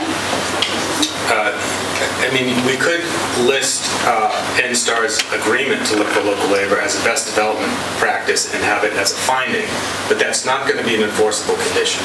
Well, I understand that. Okay. But I thought I heard before that we needed to check up and there was some enforcement issues. But we're talking about some quantifiable monetary benefits, is the impression I get, and we're listing them as benefits. Is there some follow-up to that, just as John Harris asked about? I think the evidence in the record suggests that those numbers are based on the existing situation, history that leads up to the existing situation, and the proposed capital investment that they're going to make, and their projections. So I think it would be, I wouldn't want to have them commit to meeting those exact numbers. No, I'm just asking that we see the results somewhere, sometime. So there's some sort of follow-up, because there could be a CO somewhere along the line. So I would assume that somewhere there would be information in these towns that these things actually happen. Because the towns are being promised that there is going to be some sort of monetary tax benefit too. The towns that have engaged, some of them, Barnstable in particular, all the towns I think have engaged in the process and discussion with NSTAR. Barnstable has a separate memorandum of understanding that they've executed with NSTAR to that purpose, to be more specific about what their benefits are. Sandwich and Bourne are not present today, but it's not, there's no certificate of occupancy required for the project to move forward. You know, and I would just say it as a general statement, because we've been dealing with a lot of these energy projects, whether they're renewable or conventional, and they're difficult to understand, and sometimes the minimum performance standards don't apply as directly, and these DRIs and these are a little bit different than what we're used to dealing with. So I understand some of the confusion around that, but really a decision where you're going to condition this today, especially something that you wanted to be enforceable or have a report back on if NSTAR disagreed with that, would lead to, once again, an appeal, potential overturn by the EFSB, and then all the conditions that we have already negotiated would slide away. So I would just caution that, but to have that it listed as a finding, as a best development practice, that they would hire local, they would use local labor, I think would be acceptable. Excuse me, I erred. It's not a CO, it's a certificate of compliance. Thank you. Mr. Chairman? Yes. One of the lists that NSTAR put down as project protects us against the risk of blackouts that present on the system about 50 days a year. I think that's a positive, that's a very wonderful benefit. But will they be given the commission report a year after the project to see where we stand on some of this? See if that has, I believe it would truly occur, just the fact that you bring in more power, that it would take away that. It would, statements made 50 days, and I presume with that extra line coming in, just by the fact that you're bringing more energy in, would take care of that. But what is the process for review a year after the project's completed, so we know that these benefits have occurred? And that's a question I have to you, Mr. Chairman, to whoever. Yes, to the staff and or NSTAR. Certainly, these would be something that you would be considering. Benefits of the projects based on evidence that's in the record now. There wouldn't be a minimum performance standard to tie it back to, so there would be no applicable condition. But the evidence that you have in the record now would prove to you that this would be, should be enough to support that as a project benefit. Mr. Chairman, through you, I would like a report from them a year or so afterwards to make sure these benefits that have been listed are really going along as been stated and are in the record. And I think that's one about the 50 blackouts or whatever would be a relatively easy one to keep track of. So I don't know how that would be worded into this benefit or whatever. Thank you. Mr. Nisbecki. You can't really require a report to come back. You have to ask yourself, if they came back a report and they didn't meet the expectations, what action would we take next? There's no enforceability on that. Through you, Mr. Chairman, to the Executive Director. I think a lot of the projects on the Cape that we go through, it's been asked that we have a finding at the end of the year where some of these projects, how we've done, what's been done. So I think this goes along to the spirit of that. I'm not saying to take an action for something that hasn't been done as such, or we had 30 blackouts rather than 50, so it didn't meet the number that we thought. I'm not asking that. I'm asking some sort of review to see where we sit and see if the improvement has been made. I'm sure it will be, just by the, I'm not talking about events of the environment that would cause something. I'm talking about the actual transmission itself and not the environment. Keep in mind, you're sitting now as a quasi-judicial board reviewing an individual project that has to do with transmission lines, not distribution lines. It is already strayed in some regards to the Integrated Vegetation Management Plan and some of the distribution and service issues. One might argue whether it has gone there. But again, in order to have NSTAR come back and require a report, my question to you as a quasi-judicial board, what enforcement action are you going to take if somehow it's not what you thought it would be? To put things in conditions and require reports that have no enforceability and teeth to them, I don't think is good regulatory practice for a quasi-judicial board. But that's the opinion of the Executive Director. You're entitled to do what you see fit. Yeah, I would, at this point, request that we focus again on the benefits and finish it and proceed through what the process is outlined. Go ahead. I think we're talking about benefits. I think there's 3 grades of benefits to this project. The most important one is reliability of transmission of electricity to the NSTAR customers on Cape Cod. That's the most important thing. The next is cost cutting, getting our bills down, getting the canal plan out of use as much, making it more cost effective. And the last one is financial benefits. If we see our bills go up, we're going to bitch. It's just, we're learning how to do that on many things. And the towns, you suppose that these things are going to happen. We trust that they're going to happen. They may or may not. But if there's improvements to reliability, there's some cost cutting taking place, and there are some financial benefits to us and to the town, I think that's all we can ask for, because we can't, it would be nice to get a report in a year from them, or even 2 years, to say, hey, thanks for voting for this, we did a good job, because of whatever and whatever, had less blackouts, we did reduce your bills, we did give money to the town, and keep it general, but keep in touch kind of thing. And that's my thought. Thank you. One more benefit, if I may, Mr. Chairman. Please, a benefit. I think that we should take into consideration the fact that they're trying to establish what is known as industry standards. This will bring the project up to industry standards. Thank you. Thank you. I think at this point I would ask if Elizabeth and Michael have kind of melded their benefits analysis at this point. Are you finished, Michael? I think I am. Elizabeth? Okay. And I think, yes, Kristen. I just wanted to make one clarification. Mr. Blanton had written down that compliance with the regional policy plan, districts of critical planning concern, and local comprehensive plans as benefits, those are actually separate DRI approval criteria, so they're not on the list that Elizabeth has.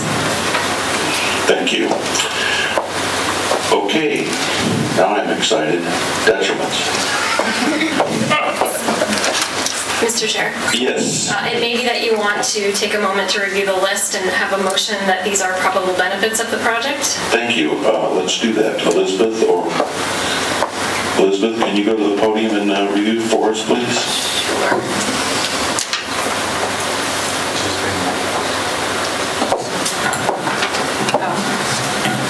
Thank you.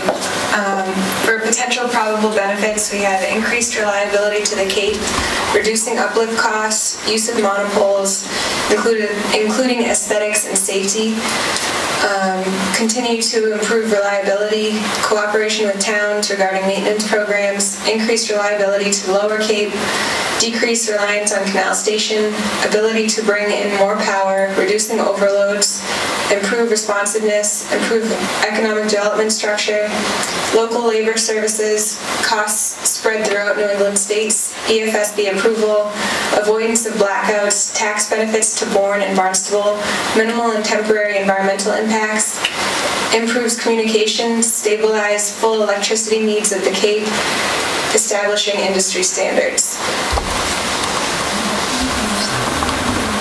Elizabeth. I'm just curious about the improvement in responsiveness. What does this have to do with that? I think responsiveness is more of a local issue, and this does not affect that at all. One would think that maybe if the power coming onto the Cape is better, that they might have more people freed up to do local stuff, but I'm waiting to see if we ever get any improvement in the responsiveness to the local distribution line issues that occur during storms, because it's not very good. And this is not going to improve that. This will improve getting it down to us, but it's not going to help what happens locally, as far as I can see. Thank you. Yes, John. So could we address a motion to remove that? Because I agree. Very good. I would address a motion to remove that. So moved. Moved in second. Discussion. All in favor, say aye. Group them? I mean, they're just, when you go through the list now, it sounds... Could you use your microphone, please? It sounds like there's duplication in there. Could we group them in categories like reliability, cost cutting, financial benefits, and pick them out and stick them in the column? Well, good idea. It might be very time consuming unless we double space or, interject them a little bit or number them. John, go ahead. Yes, I would certainly support that and just simply go through the entire document. But, we mentioned reliability there 3 times. Right. You can say it once. Right. In another place, we keep repeating, we should take it out. Yeah, reliability is reliability. I would say that this is probably going to be refined as long as we don't have any real porkies in there. Yeah. So we think we've got one that's bad, right? And we had a motion, we had a little bit of discussion about it. It was in regards to, refresh my memory, Elizabeth. Yeah. Service levels, basically. Service levels, is that correct? Yeah, responsiveness. Responsiveness, thank you. So it's been moved, seconded, some discussion made. Let's have a vote on that one and proceed. All in favor, say aye to strike it. Any opposed? Any abstention? Okay, strike that one, please. All right. Further refinements of the list. Maybe you could give us a slow march through them, Elizabeth, and we'll just see if, rather than trying to do an Excel spreadsheet online here. Okay, the first is increased reliability to the Cape. Below that, you had increased reliability to the Lower Cape. I removed that based on your conversation. It didn't say the same thing. Reducing uplift costs. Yes, go ahead. The presentation says elimination of uplift costs, not reduction. That's the big difference. Thank you. Okay, next. Use of monopoles, and I have aesthetics and safety in parentheses. Okay, next. Continue to improve reliability. Should I delete that one? If it's a repeat, please do. Yes, strike that. Take some chairman latitude here. Next. Cooperation with the towns regarding maintenance programs. Yes. Proceed. decrease reliance on Canal Station, Proceed. ability to bring in more power, Proceed. reducing overloads, Proceed. improve economic development structure, Proceed. local labor services. Do I need a motion on that one? What does it mean? That they would utilize local labor for services, perhaps, I don't know, lunch buckets or... We don't know that. Yeah, we don't know what that means, so should we strike that? Consider a motion for that. What about adding where possible? Okay, hold on just a minute. There's been a motion to strike that. Do we have a second?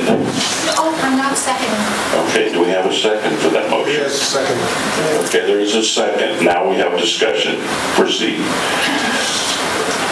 Okay, for the projects I've been on, when we talk about economic benefits, we say they will try to do the best they can to hire local labor. We can't mandate it. It might be impossible, but they'll try. The same thing with buying local products. And I agree with Paul. We just can't mandate that, but we hope that they'll try their best to employ locally whenever possible. We have a motion and second. We're in the middle of discussions about this particular item, which is local labor services to eliminate. Yes, John? I've said it before, but maybe no one's happy with it.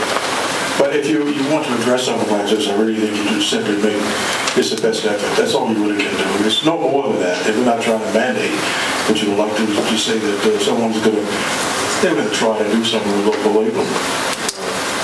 So either that or take it out. Okay. Any further discussion? All in favor for removal, say aye. Aye. All opposed? Aye.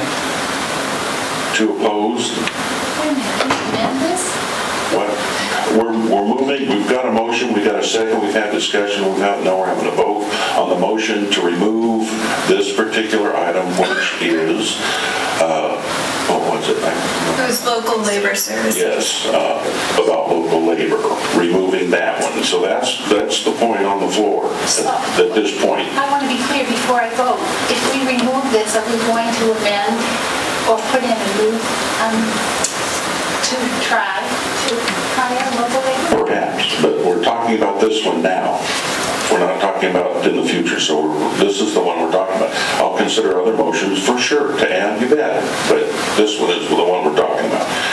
So, all those in favor, raise your hand so we have a good count to remove this particular item.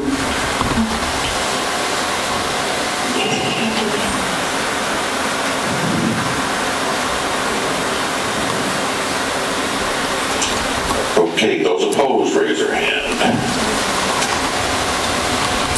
Abstentions, raise their hand. So moved. Okay, now strike that one, please, and move on to the next one. And then we will add at the end of this review. Mr. Chair? Yes, I'd like to finish the list, please. Well, I would... Microphone, please.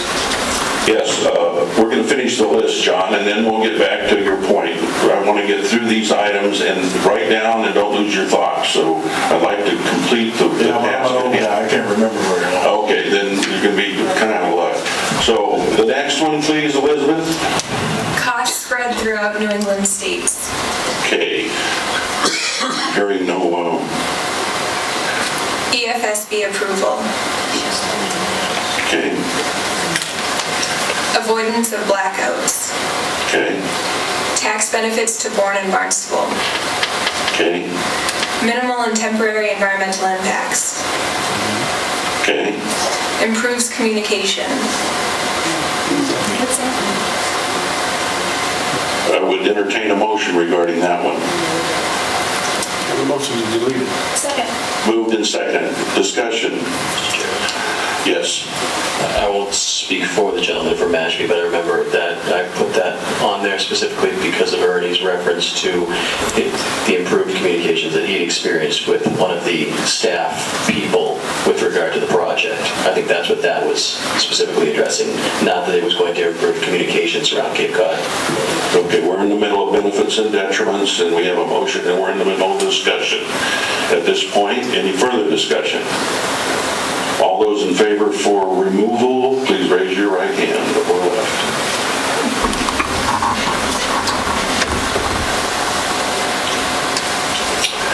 All those opposed?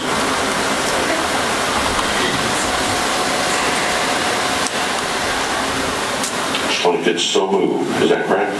All right. The next one, please. Stabilize full electricity needs of the Cape.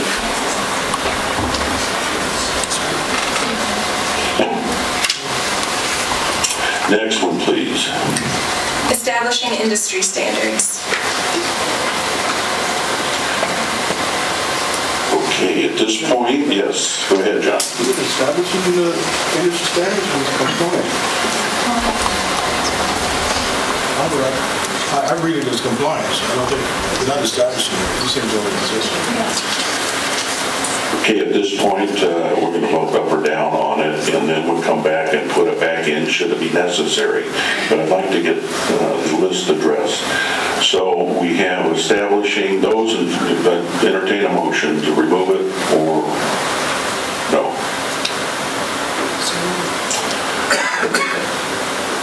We've got a motion to remove it? Second. Seconded. Discussion. Excuse me, Mr. Chairman. Yes. Yeah, could we repeat exactly what we're voting to remove at this? Okay, the phrase from the benefits section, establishing industry standards. Should be compliant. Which is, and now we're in the discussion phase about that. So you had a question? Further discussion regarding that. Comments? Yes. Actually, I want to, through the chair, if I may ask my fellow member, Mr. McCormick, because I believe this was the spirit of your suggestion. I don't think that accurately reflects what you wanted to have said. I wondered if you could clarify. You had mentioned that we would be raising the level of the infrastructure up to industry standards. I believe that's what you said. Is that true? Well, yeah, I think what I meant was it's striving towards industry standards rather than establishing industry standards. Okay, so it's, we're still in discussion. It's not a big issue with somebody. Okay, there was a motion to remove it. Seconded, there was discussion. All those in favor of removing it, say aye. Aye. Opposed? So moved. Okay, now we have a list that is ready for new additions. Joy, we have addition to make. We'll try to hire local labor. Microphone, please. We'll try to hire local labor when possible.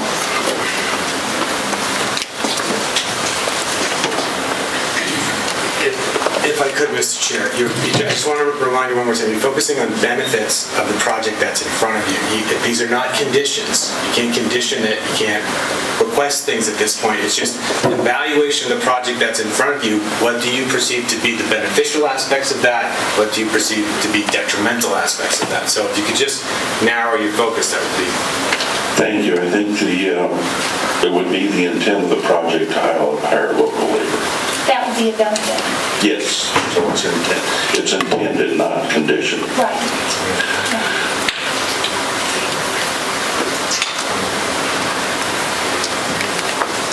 Mr. Virgilio. Well, I agree and disagree.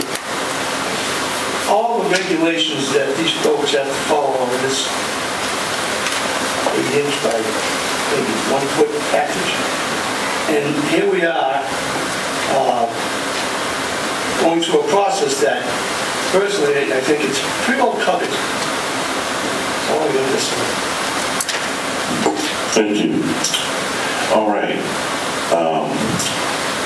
I would suggest we move on to a detriments discussion. Yes, Mr. Just one procedural reminder that you need 10 people for a quorum, you have 11. If people keep leaving, we're going to run into a problem. Just FYI.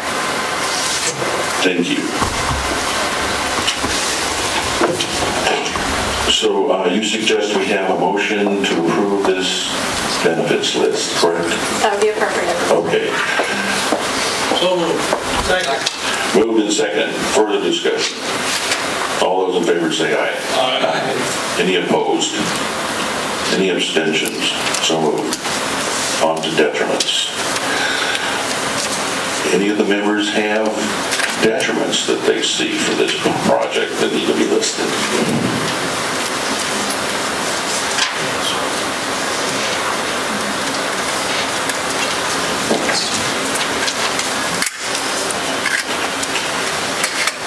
Yes, Michael, please read your list. Thank you, Mr. Chairman. This list, by the way, just for clarification, the chairman had asked me at the beginning of this hearing to compose a list of benefits and detriments that were observed, that I observed, that were shared around the table, again, by members, by the staff, by the applicant. So these are some that I've culled from the hearing. One of the detriments was the town of Sandwich has concerns with regard to the proposal that this improvement could lead to the closure of the canal plant and a loss of tax revenue to the town of Sandwich. Another detriment that was mentioned was that although this would improve the transmission infrastructure, it would not necessarily improve the distribution infrastructure, specifically with regard to the Lower Cape.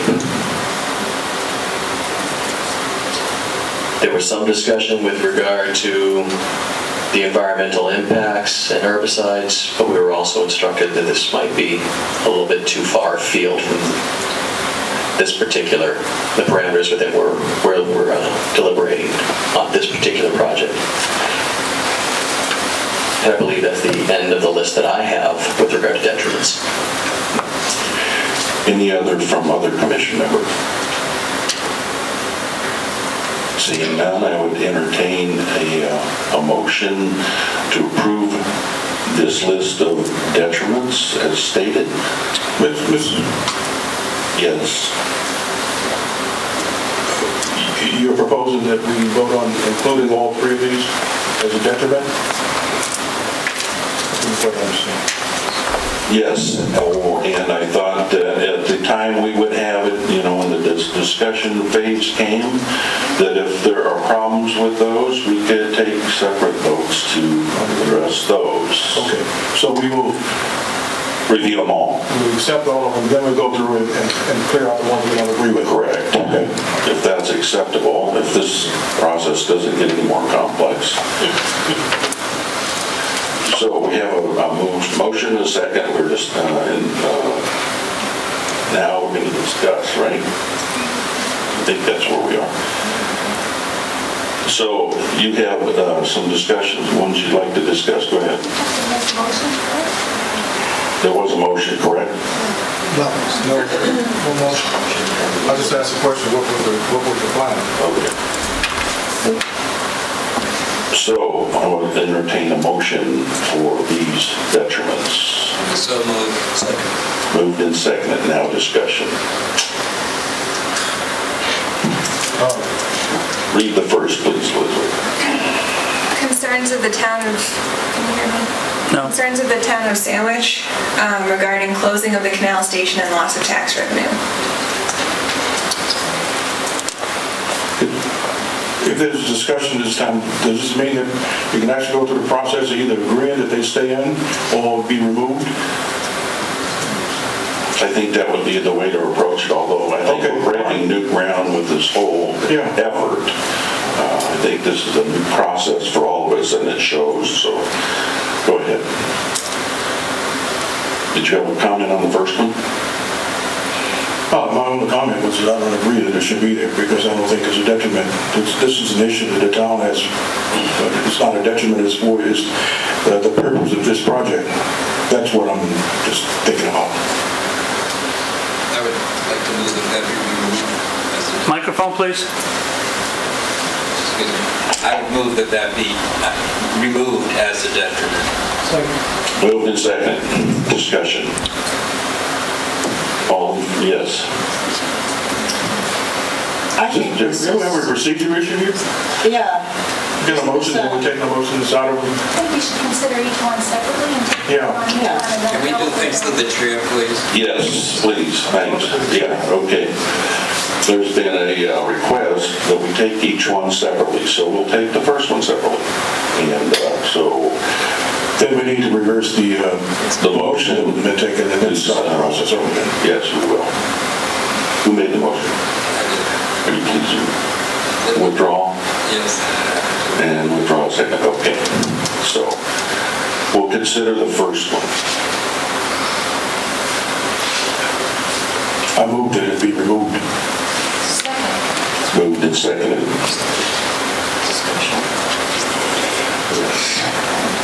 Well, I'm curious about that removal because this is a possibility. And it could be a very real issue if this happens and have quite a detrimental effect on the town of Sandwich. So there's no guarantee that the canal plant won't close down because of this coming in from another substation, or however one should describe that.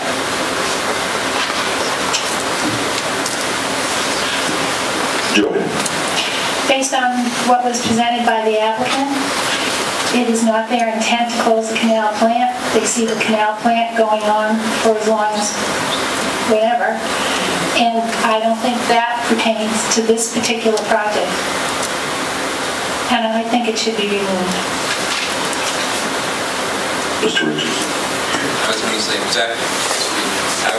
going to say exactly what Joy said, but also there was nobody here from Sandwich to, make that kind of a statement or comment.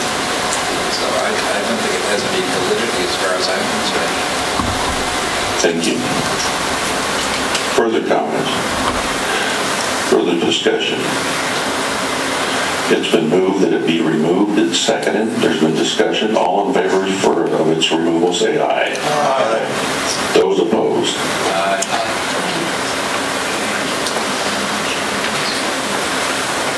Show of hands for those that are opposed. Opposed to its removal.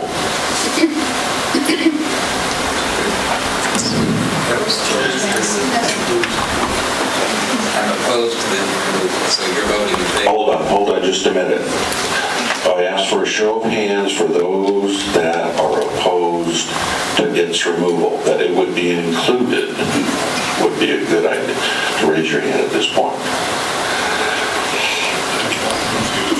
Okay. Let me summarize. Mr. Chair? Yeah, hold on, John. My motion is being convoluted. Yes. Yeah, I know, I understand that. Let me see if I can't straighten this out. The motion was to remove it. There was a second. There was discussion. There was a vote. And now, let's go and re-vote. All those in favor of its removal, raise your hand.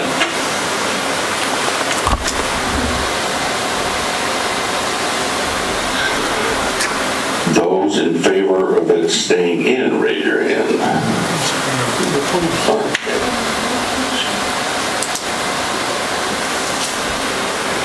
So moved. Thank you. Next one. Would not improve distribution infrastructure.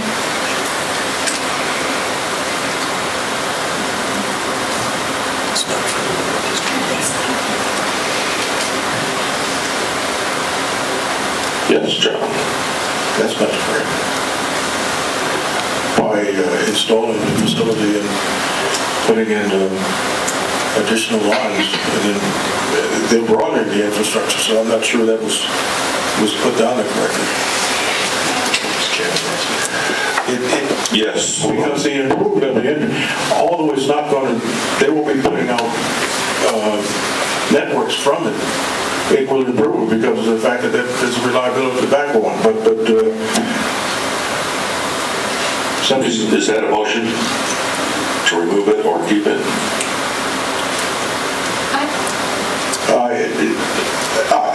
can speak my heart. I think it should be removed because I don't see any, that being a detriment. There's a motion to remove it. A second. Discussion. Go ahead, Michael.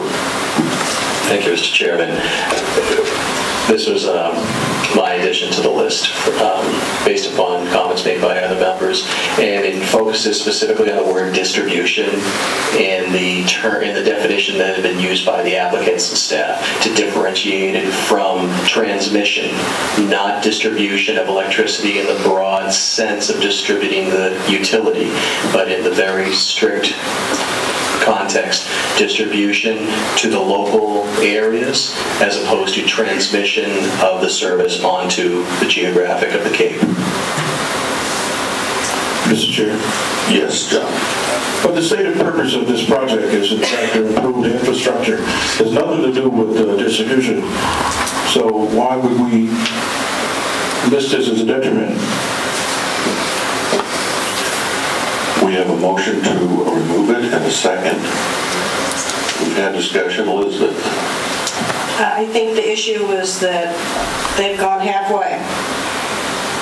They brought it down to the Cape, but the rest of us aren't going to get it if the distribution lines aren't improved or buried or whatever. So I think that's what the issue is that Michael's referring to. Okay, further discussion. Right. I might have missed something along the way here, but it seems to me that this project is taking place in order to improve the existing conditions, and that there are some conditions in the future that might need improving, but the plug is there to plug it in, so it'll be, it would be helping in that regard. That's what I heard. Anyway. Okay, we have, yes, further discussion. Joy. I asked a question at the beginning of this hearing and was given about servicing the Lower Cape and the reliability of electricity. And I was told that because of the increase in the 345, whatever it is, there'd be more electricity to the Lower Cape. And I think that the distribution, I don't think it's distribution. I think the other issue is service, which is not relevant to this discussion. And so I think that needs to be removed. Thank you. Mr. Chairman, if I yes. I think realistically we could probably eliminate all the detriments. I don't know how many of them are pertinent and how many of them aren't, but I move that we move all the detriments to be approved, and then we move whether the benefits outlive the detriments, and let's get on with it. Thank you. Hold on just a minute. Hold on. We've got a motion on the floor. We've got a second. We're in the middle of discussion. I would have the person that made the motion to remove it, the singular motion, withdraw that one first. Hold on, just wait a minute. Let's not get too far ahead of ourselves here. So it's been withdrawn and the second withdrawn? Okay. And now, Jack, please proceed. I move that we approve the list of detriments as stated. Well, I'm saying whether we approve them or not, I think we should move on with the process. If you want me to make a motion to remove all of them, that's fine. Yes, that's what I thought you were going to make. I will. So moved. Second. Discussion. All in favor say aye. Aye. Any opposed? Two opposed? So moved. Now, a motion to approve the benefit detriments review. So moved. I was going to say that I move that we find that the benefits outweigh the detriments. Thank you. Second. Moved and seconded. Any further discussion? All in favor say aye. Aye. Any opposed? So moved.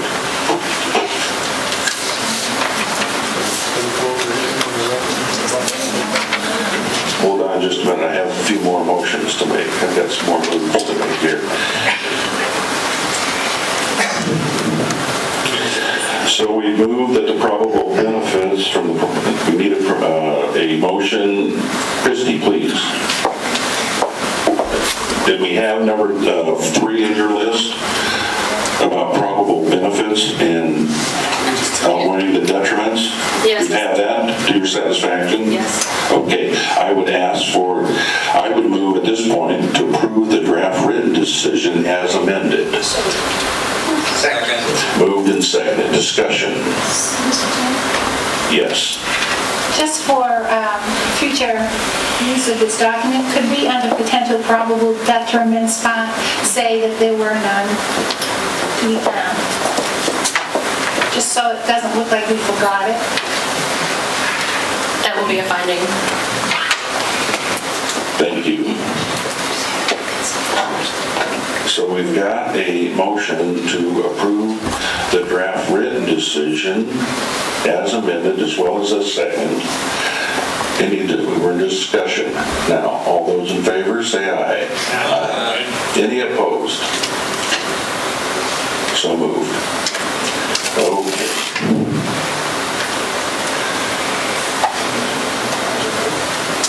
I move to approve the N-Star Lower SEMA 345 kV transmission project as a DRI. Do I have a second? Second.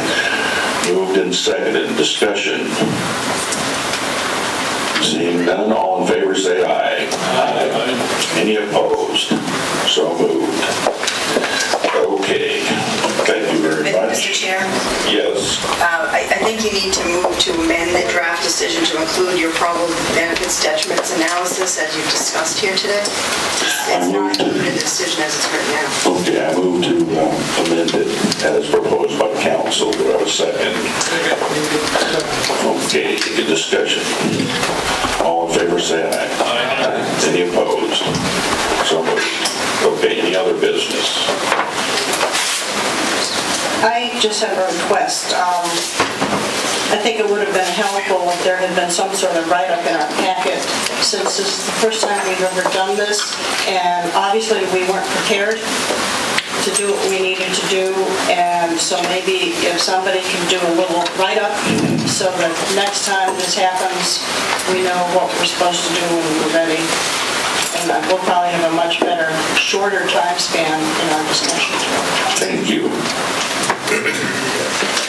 Mr. Chair. Yes, comments. It was the first time. I thank the commission members for your patience. We've been taking notes. Thanks. Any other member comments? Mr. Chairman? Yes. Yes, John. I think everyone, members of this commission, has served on a subcommittee, and this is the same process we go through when we serve on a subcommittee, so it's nothing new. Mr. Chairman? Yes, Mr. Virgilio. I agree with Mr. Harris. I didn't see anything different from the way you've always operated. Our people have operated. Our planners are the best in the world, and I think you did a marvelous job. Thank you. Thank you. Michael. And I'll agree with you both, as I usually do, in that we do normally do this in our subcommittee hearings, but this was the first time that we've ever tried to do this in an open commission meeting, so I want to thank not only the applicants for their patience and bearing with us, but also staff for trying to do their level best to shepherd us in a focused direction. Thank you. Mr. Chairman? Thank you. Yes, John. Tell them to call it what it is, stage fright. That's what it was. Thank you. I would entertain a motion to adjourn. Okay, all in favor say aye.